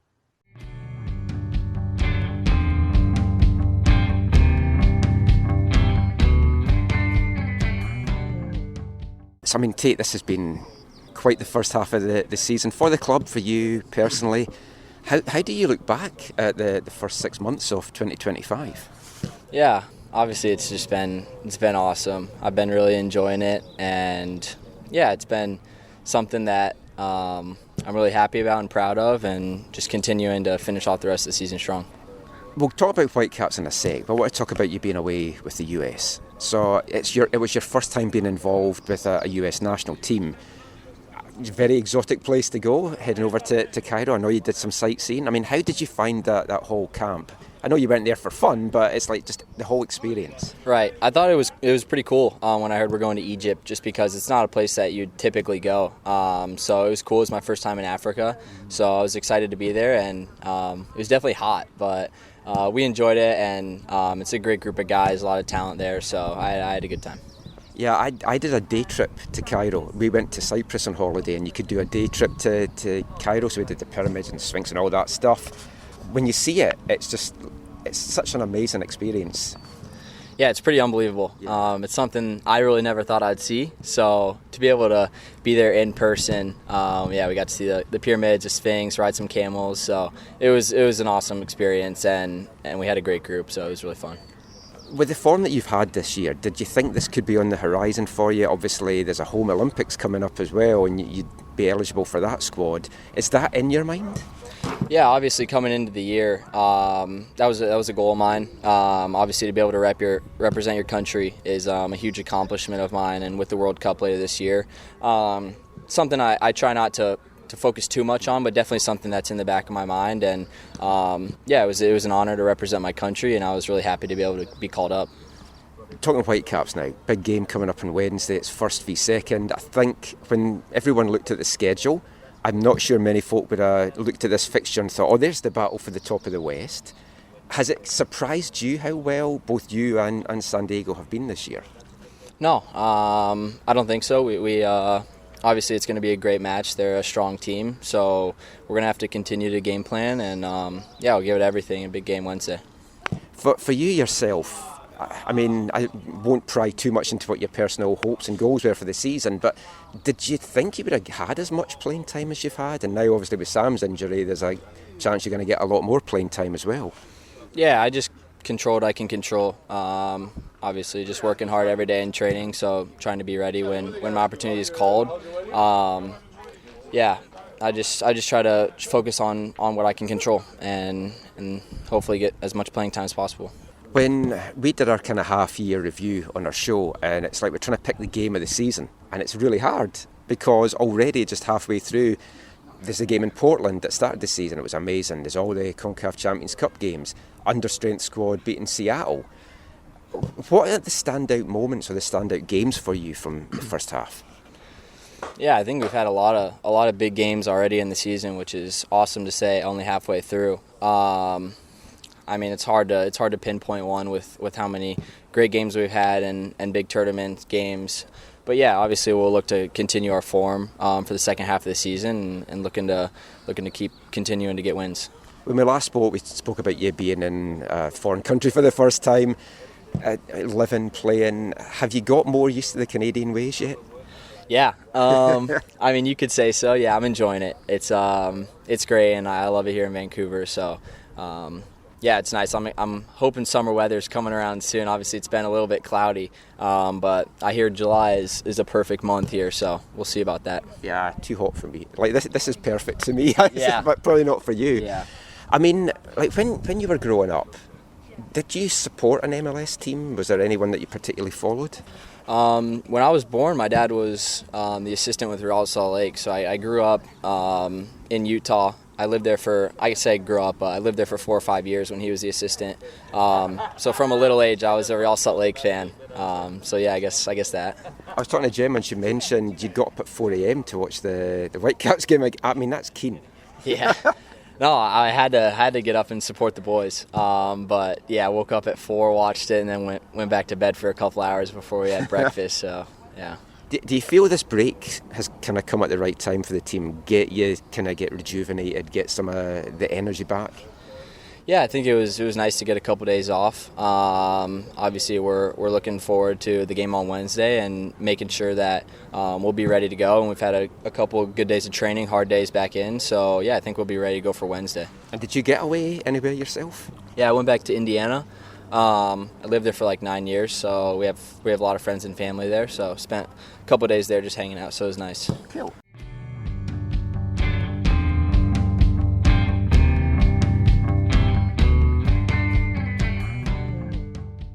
Tate Johnson there, enjoying life in Vancouver, and great to see him getting recognised as well for the national team, and a fantastic experience over in Egypt, getting a bit of sightseeing as well.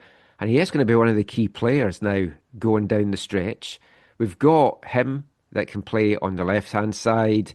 Matias Laborda, Odier Ocampo can also both kind of fill in on both the full-back positions. So the three of them, you'd imagine, are going to get very heavily rotated and seen a lot of minutes now for the rest of the year as we kind of start to get into the business end of the season. So when I was speaking to Tate, there's been a new section to the show that I've wanted to do for a couple of weeks now. Had hoped to do it before Brian and Sebastian went off on US National Team Gold Cup duty. Wasn't able to get those done, but we'll get them when they come back, because it's a very kind of Americanised food segment that we've got. Because when I think of America and food, I think burgers, I think diners, I think milkshake. Let's find out if Tate Johnson is a milkshake man.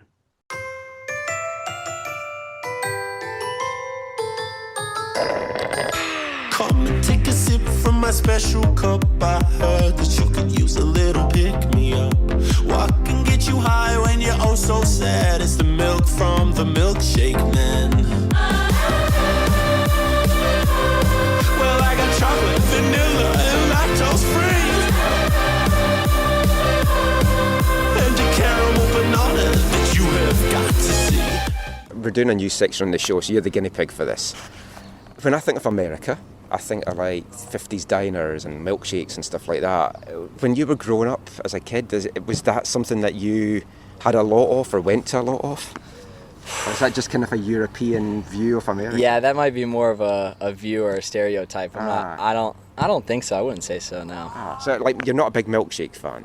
No, don't get me wrong. I love a good milkshake. So if you were going for a milkshake, what's your go-to milkshake? Which was the whole point of this section with a long-winded start.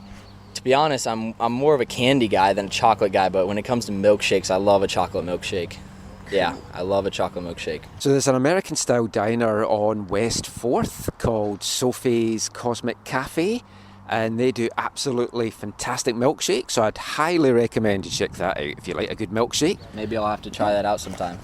You can call me the milkshake man. I wanna shake up all the milk I can. They know my name all across the land. I can tell you want a taste of the milkshake man.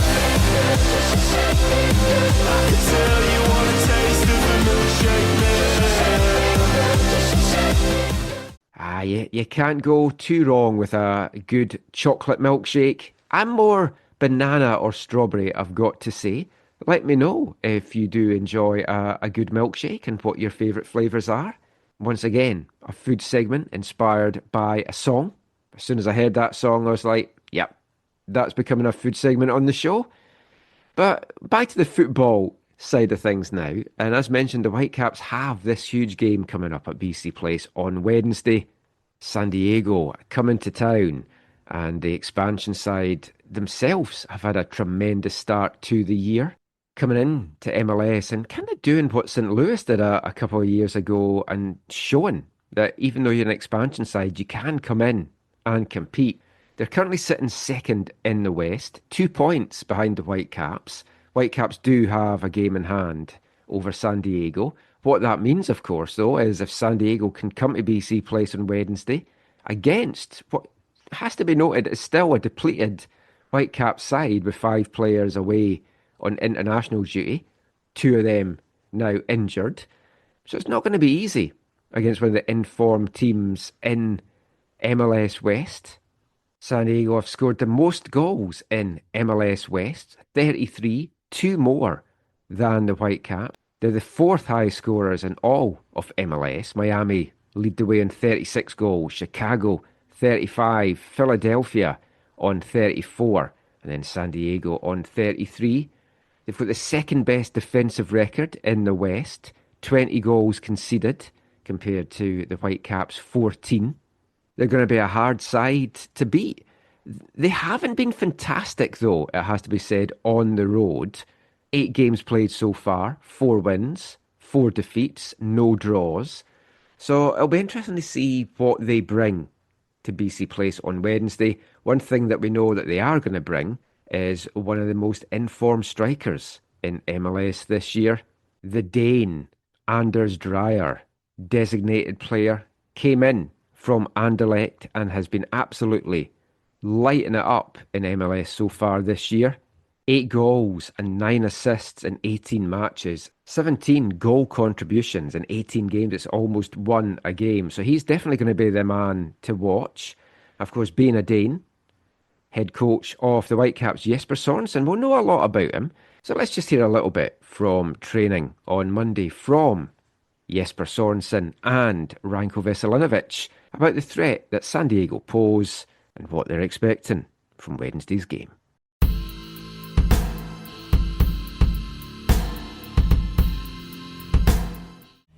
What do you think about Wednesday? Exciting game.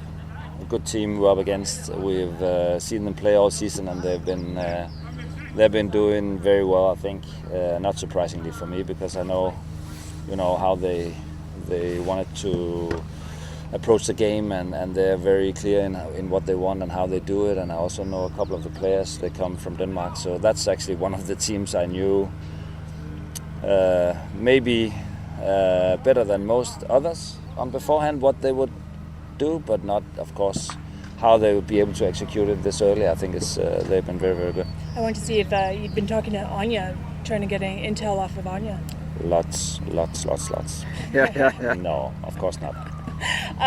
Talk to me about how important this game is, though. It's the first game, second half of the season. It's a game. You guys are only separated by 2 points. Battle for the top of the West. How important is this one? Yeah, I don't know how important it is, but it's fun. We are just mid-season, and people in this game wants to, draw conclusions after every game day, and that's also good. But I think it's definitely important playing at home, playing with the right intentions and look, have the right look of how we want to play and how we want to perform. That's very important. But results and games are always important. You never know on beforehand which ones will be decisive when you go out of the season. But this one looks pretty fun, and we'll be excited and ready for it. Talk to us about it being a big game. Going up against San Diego, a team you've never seen before, battle for the West. They're second in the Western Conference. They can even go above us, I think, if they beat us. So big game for us. We want to stay there in the first spot, fight for the Supporters' Shield. So we need good performance on Wednesday. They're a really good team. We watched a little bit video. We're gonna watch more tomorrow. They play similar like us. They like to. They want to dominate the game. They want to have ball a lot. They press high. So they have really good players. They also miss some players for international duty, but still they have really big quality, and it's going to be really hard. Prepping for them, for a team that you haven't faced before, does that feel a little bit like you're back in Champions Cup playing a club that's wherever? Maybe a little, but it's just MLS games are different than the Champions Cup. So it's gonna be fun to face some other players that we have never played before. And I'm looking forward just to see their style, new team in the league. It's gonna be fun. You're going up against like one of the informed strikers in MLS just now in Dreyer. What have you made of the game tape that you've watched of him? We talked also about him a little bit today, and we know he has a good left foot. He likes to come inside and plays those switches that can hurt the teams. He's a really good player, but we faced already this season pretty good players in a lot of teams, and we know how to handle them, and we don't focus just on one player. We need to focus on all their team, because they can hurt you from many aspects.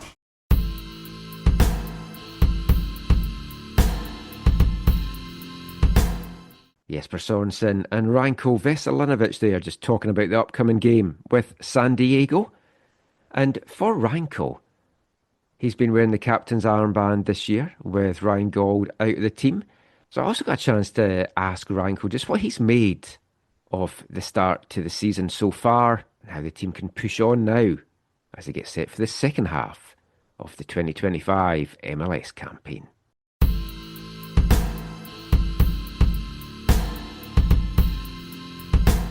When the schedule came out, I think if anyone looked at this game coming up, they wouldn't have thought it was going to be first v second in the West. How did you look back at this first half of the season with everything that's happened? There's been highs, there's been lows, but mostly highs. It's been amazing first part of the season. Only that final is a bad spot for us. But we know we did a good job, but also we know that that's past now. We cannot look at that anymore. That's done. So new games are coming, and only the next game is the most important. So we need to keep going, because if you don't continue like in the first part, no one's gonna care about the first part of the season. Ranko, what's the key to building off of that first half of the season? What do you need to keep doing, and what do you need to do even better? I think just continue to training like we trained this week.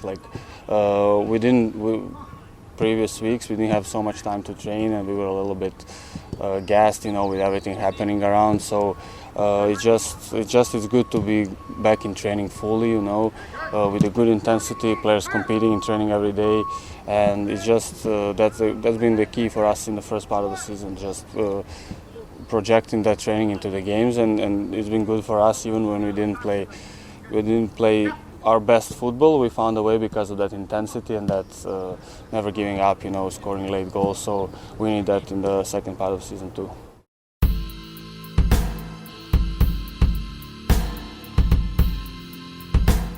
Ranko Veselinovic there, and he has been such a key component. The partnership that him and Tristan Blackman have formed, they're friends on and off the pitch. Even when we're doing the scrums there, it's like Tristan was above, listening to us all, talking to Ranko as well. So they're very close, and it comes across on the pitch as well. They've been a fantastic pairing Now that they've got this rest under their belt, hopefully they can come back refreshed, ready to go. And with Ali Ahmed now out with an injury, Jaden Nelson still away with Canada, a lot of playing time is going to come the way of the other fast winger that the Whitecaps have, American Emmanuel Sabbi. Sabbi recently away, getting married. He was down in Dallas, which is where his new wife is from.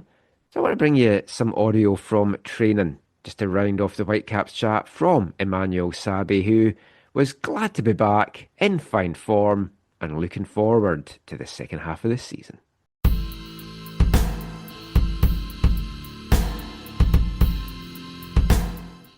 Welcome back. Thank you. How does it feel to be back with the team? It feels great. Got a lot of time off to, get the body slowing down a bit since we've been playing so many games. But it feels great to be back. Turning your attention to Wednesday, how do you approach this game as a player when you know that it's battle for top of the West, when you know that it's a big game?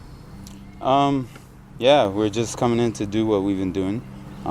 It's the start of the second half of the season, and we're just looking to continue what we've been doing and getting better. That's how we go into every game, and that's how we're going to go into Wednesday. This is obviously your first season with the team. How do you evaluate how it's gone for you thus far? It could be better, definitely. I'm happy with what I've done as a player here, and just looking to continue contributing to the team efforts and my own personal efforts as well. How's it evolved for you? I mean, you're a new guy. You can think what the players are going to be like. Now you know what your teammates are like. How is that process? When did you maybe first find yourself thinking, okay, I understand how this team feels from a playing standpoint? Like I've said in the past, it's a great group of guys, great blend. Everybody gets along with everyone. Everyone helps out. Since I came here, I've said that Ryan has been literally, I don't even know, he's been everything here. And as I was coming, of course, I had my doubts, and I spoke to him, and it was a calm feeling, and great leader on our team. And I was like, I'll definitely like to come here. And since I've been here, it's been great. It's been fantastic. Obviously, had an injury, but since then, been great with the guys and just trying to get back. It's become Coach Gold. Yeah, definitely.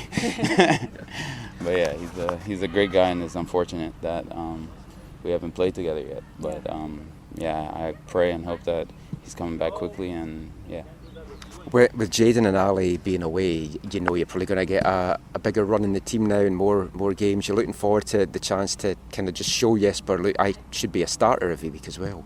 Definitely. I mean, every player wants to be a starter, and I just need to show more what I can do, and do the things that I know I can do and I'm able to. And it's just day by day in training.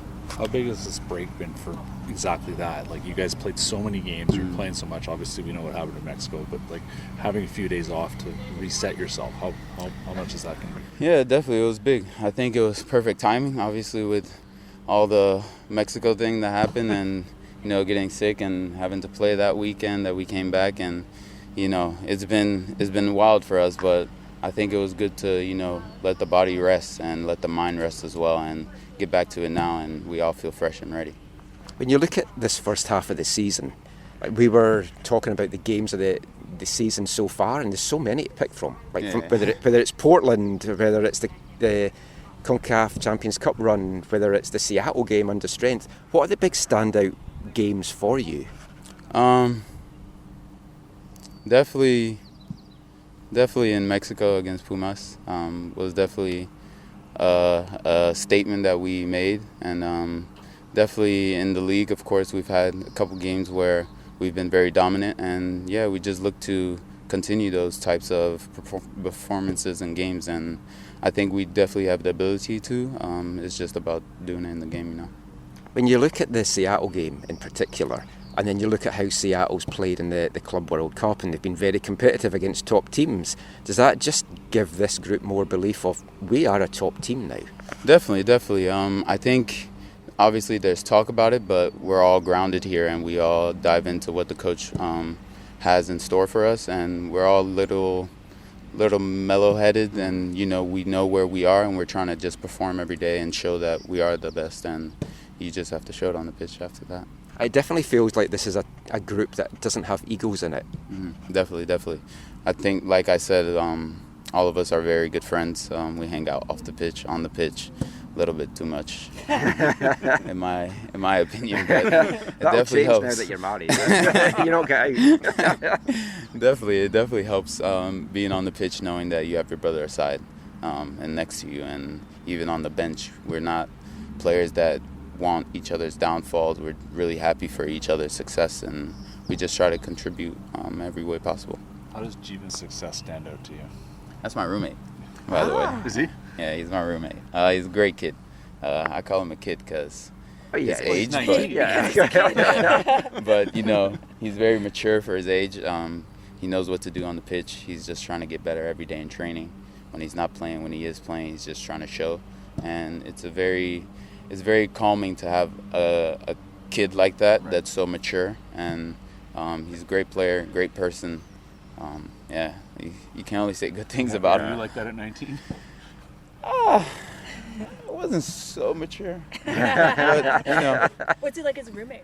Roommate is great. I mean, there's never any problems. He's clean? Doesn't leave. Yeah, he's a clean guy. I try to bathroom. get at him, let him talk a little bit more, But he's a quiet guy, calm guy, very loving person to be around. So You've said the word calm about this team several times now.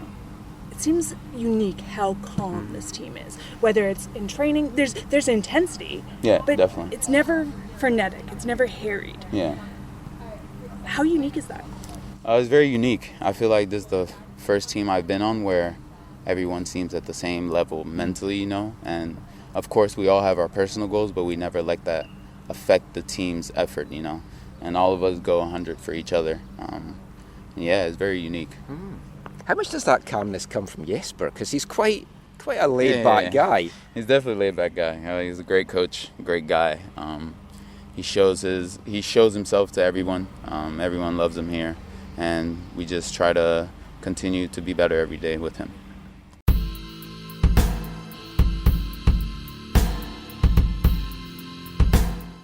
Emmanuel Sabi there, and he's going to be so key for the Whitecaps attack in the coming weeks. With Brian White still away with the US, Ali Ahmed out injured, don't know when he is going to return. Jaden Nelson away with Canada until potentially the Valor game on July 9th, depending on how well Canada do in the tournament, which hopefully sees them go all the way. Emmanuel Sabi is going to be very much a key focal point of the attack, and I think it's going to be a position he's going to thrive upon and relish and really embrace as well, and we will hopefully see the best of Emmanuel Sabi in the coming weeks. But that is it for the Whitecaps chat. In the next show, we'll recap the ins and outs of that San Diego match and the game against LAFC next Sunday. That is pretty much it for the show just now. But of course, we have to finish with this episode's wavelength. And I kicked this part off with a song from a Scottish band. So why don't we end it with a song from another Scottish band, Falkirk's Arab Strap, one of my favourite bands, former Artist of the Month as well here at AFTN. Now, their debut single that was released in 1996 was just 700 copies released on 7-inch single. I've got a copy of that, primarily because at that time there was a couple of record labels that I collected everything that was released on them. One of them was the Glasgow-based record label Chemical Underground, formed by fellow former Artist of the Month, the Delgados. So I used to collect all the early stuff on Chemical Underground on 7-inch. One of them was Arab Strap's debut single. And this is one of those songs in Wavelength that's not solely about football, but it is about a weekend around a football match. The infamous game at Wembley at Euro 1996, Scotland against England. Won't go into all the ins and outs of the game. I'm sure many of you will know how that one played out. And I've had this to play on the show for a while now, but I kept waiting for the start of summer 1 year to play it, and then every year that we've done this, we had a different song that we ended up playing instead. But with summer officially getting underway at the end of last week, and this song being about the start of summer and around that football match, now seems the perfect time to play it. This is Arab Strap, the first big weekend.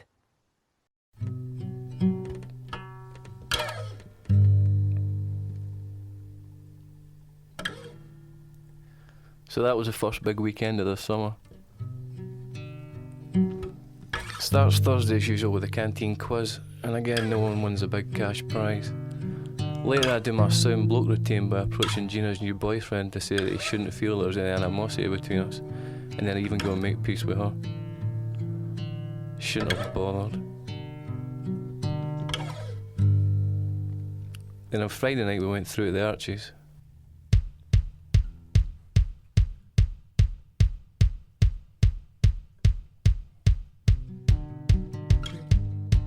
There was only one car going, so someone had to get the train. We got through quite late, and we went to a pub to take the gear. There was no problems getting in, we saw others waiting down the front of the queue, so we skipped in. It was a good night, everyone was nutted, and I ended up dancing with some blonde girl. I thought she had been quite pretty until last night when Matthew informed me she had in fact been a pig.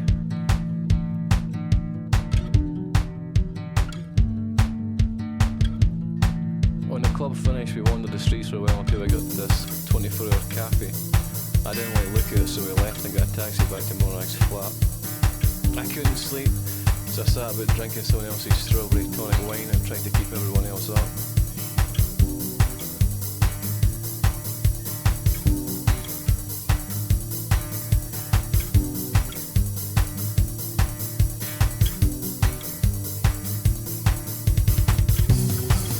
Then at 10 o'clock in the morning we went downstairs to buy some drink. We had intended to watch the football in the afternoon, but we passed it by then, slept right through it. I winked to find that England won 2-0. Then went to get the train home, had a few in the station bar. We had some stuff left of the previous night's supply, so when we got home we decided to go down to John's Indie Disco. Same story as Friday, lots of hugging, lots of dancing, etc, etc. We couldn't sleep again, so we went to the park to look at the tomb, taking a detour through the play park. To get in we had to climb over a 10-foot steel fence which resulted in severe bruising of our hands, legs and groins. But we had a good laugh on the stuff, especially the tube slide which probably doubles up as a urinal for drunk teens. Then we walked through the woods to look at the tomb. It was a big disappointment, but the mist on the lake was cool. Sunday afternoon we got up to John's with a lot of beer and time to watch The Simpsons. It was a really good episode about love always ended in tragedy, except of course for Marge and Homer. I was quite moved at the end, and to tell you the truth, my eyes were a bit damp.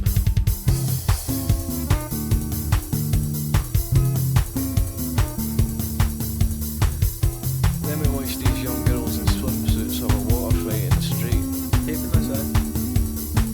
We went up the pub about 10. It was busy for a Sunday night. Lots of people we know, including my first ever girlfriend, who I still find very attractive, quite frankly, but I didn't really speak to her. She's probably still a bitch anyway. Our friend Gillian was there. I had a chat with her, she was still quite pleasant. At the same time I watched Malcolm make some terrible attempt to try and chat up a girl we know called Jo. He made some remark about a skirt that was barely there the previous night or something. I couldn't sleep again that night, thanks to some seriously disturbing nightmares.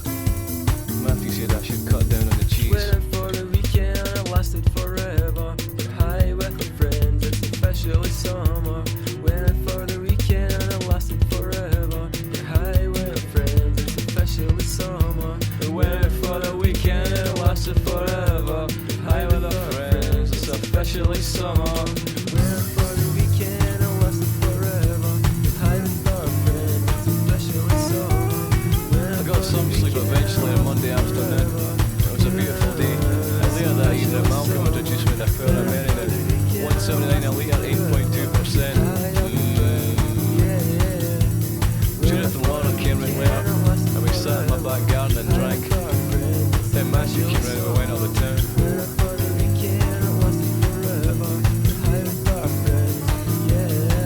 It's officially summer. Weekend that lasted forever. Get high with our especially summer.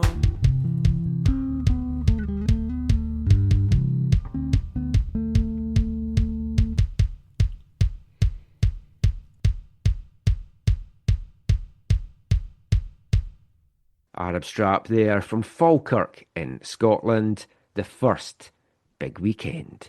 And you can find that on their 1996 debut album, The Week Never Starts Round Here. Love me some Arab Strap, Aidan Muffet as well. Lead singer, his solo stuff is fantastic. Maybe make one of his solo albums actually an album of the month later on in the year. But that is it for the music. That is it for the football chat. That is it now for the show. So just before we go, Zach, let everyone know where they can find you online. Any final thoughts or shout-outs from you this week?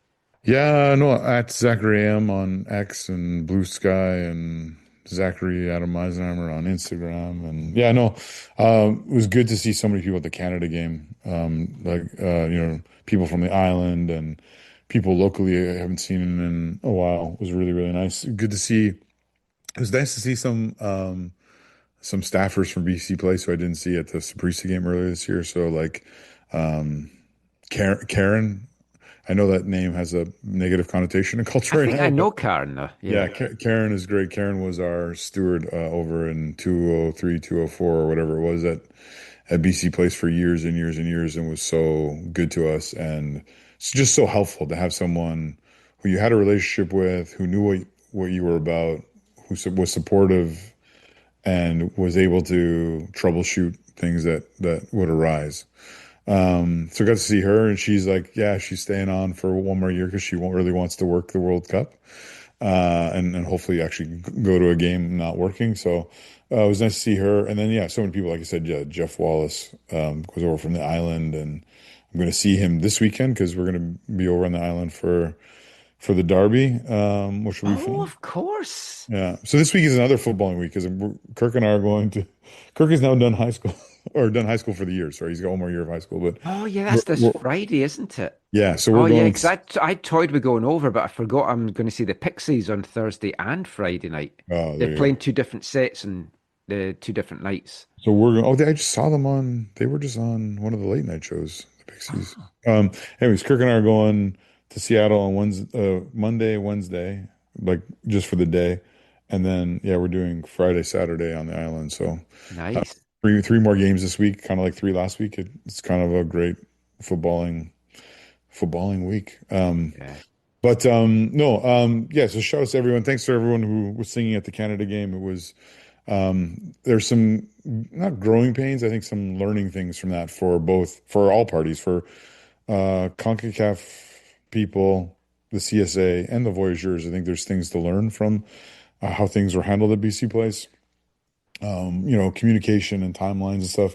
Some of the CONCACAF people were good and really actually helpful, and they gave us kind of insights into how things work for CONCACAF in all of this, which are then helpful for future when the Voyageurs or whoever dealing with the CSA to say, hey, we know that you're dealing with these parameters and these timelines, and so therefore let's get things done in that time frame, and let's talk about these things that we're seeing in other stadiums and we're not seeing here or whatever. It was awkward because CONCACAF was like, oh, you can't cover advertising. So we got to the section, we're like, okay, great. It's just the CONCACAF scrim in front of our section, and like, yeah, you can't cover that. We're like, you got it. Everyone knows it's CONCACAF. Yeah, there's no words everywhere else in the stadium as well. No, Michael, there's no words. It's just colors. We're like, are you serious? Yeah, are you serious? So yeah, you can't put anything over that. And we're like, because I thought of that when I was at the Seattle on Saturday, because all the Japanese fans had that whole end. Everything was covered with flags and banners. No, but that's different. That's FIFA. So FIFA, I think at the Club World Cup, the rules, well, depending on who you talk to, right? When you're Boca Juniors and you're covering the whole stadium, they do whatever they want, and there's not too much pushback. But at the World Cup in Doha, for example, you could cover anything on the side, on the ends. But if you were on the side, you couldn't cover anything on the sides, even though it was like, again, just colors, no branding, no advertising. You couldn't cover it. So I think that's what I've seen mostly at this at the FIFA Club World Cup. But anyways, lessons to be learned. But thanks for everyone who was in the Canada section supporting and singing and trying to make it a meaningful first Gold Cup match and supportive of our players. And I think in general, I think it was a really fun night, and it was nice to have that here, and hopefully is a little bit of a precursor to the amazing time that those two group stage matches can be next summer. Yeah, I mean, it's really whetted my appetite. Everything that's going on, like with that game and the Club World Cup, it's just so exciting to think what next summer it is going to be. Yeah. Anyways, yeah. If you're around on the island, make sure you get to the Derby on Friday. And if you want a game to go and see live next weekend, get along to Kinsman Field in North Vancouver. It's altitude TSS, men and women's games starting from 1. They're going to be absolute crackers. And if you've never taken a game in at Kinsman Field, highly recommend it. It's a lovely little venue. That's on Saturday? Sunday, okay. And you, are you commentating on that one? Yes, it's our games of the week. Nice. So it should be 2 good games and teams at the top of the table. Lots of title race implications in both those games. As always, give us a follow, AFTN Canada on Twitter, AFTN on Blue Sky, AFTN Soccer on Instagram, AFTN Canada on YouTube. And if you want to get in touch, you can get in touch those ways or aftncanada@hotmail.com. We'll be back with another show next week. We'll be talking Whitecaps. We'll be talking BC derbies and some more Gold Cup and Club World Cup. Until then, as always, thanks for listening. Take care and mon the Caps and allez le rouge.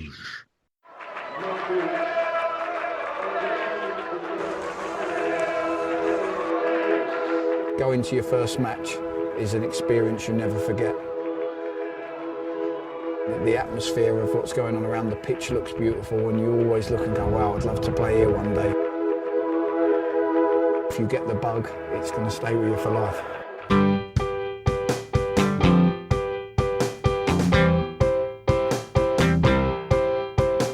10 minutes left. Yeah, but there's still some time. It's not the final score.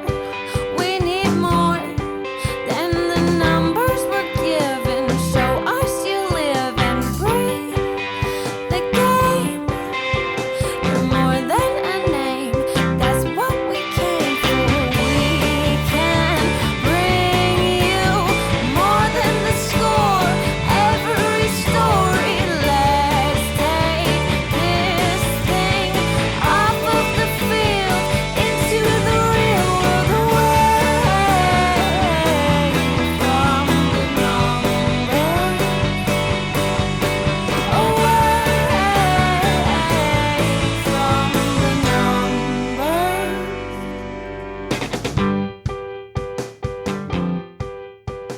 AFTN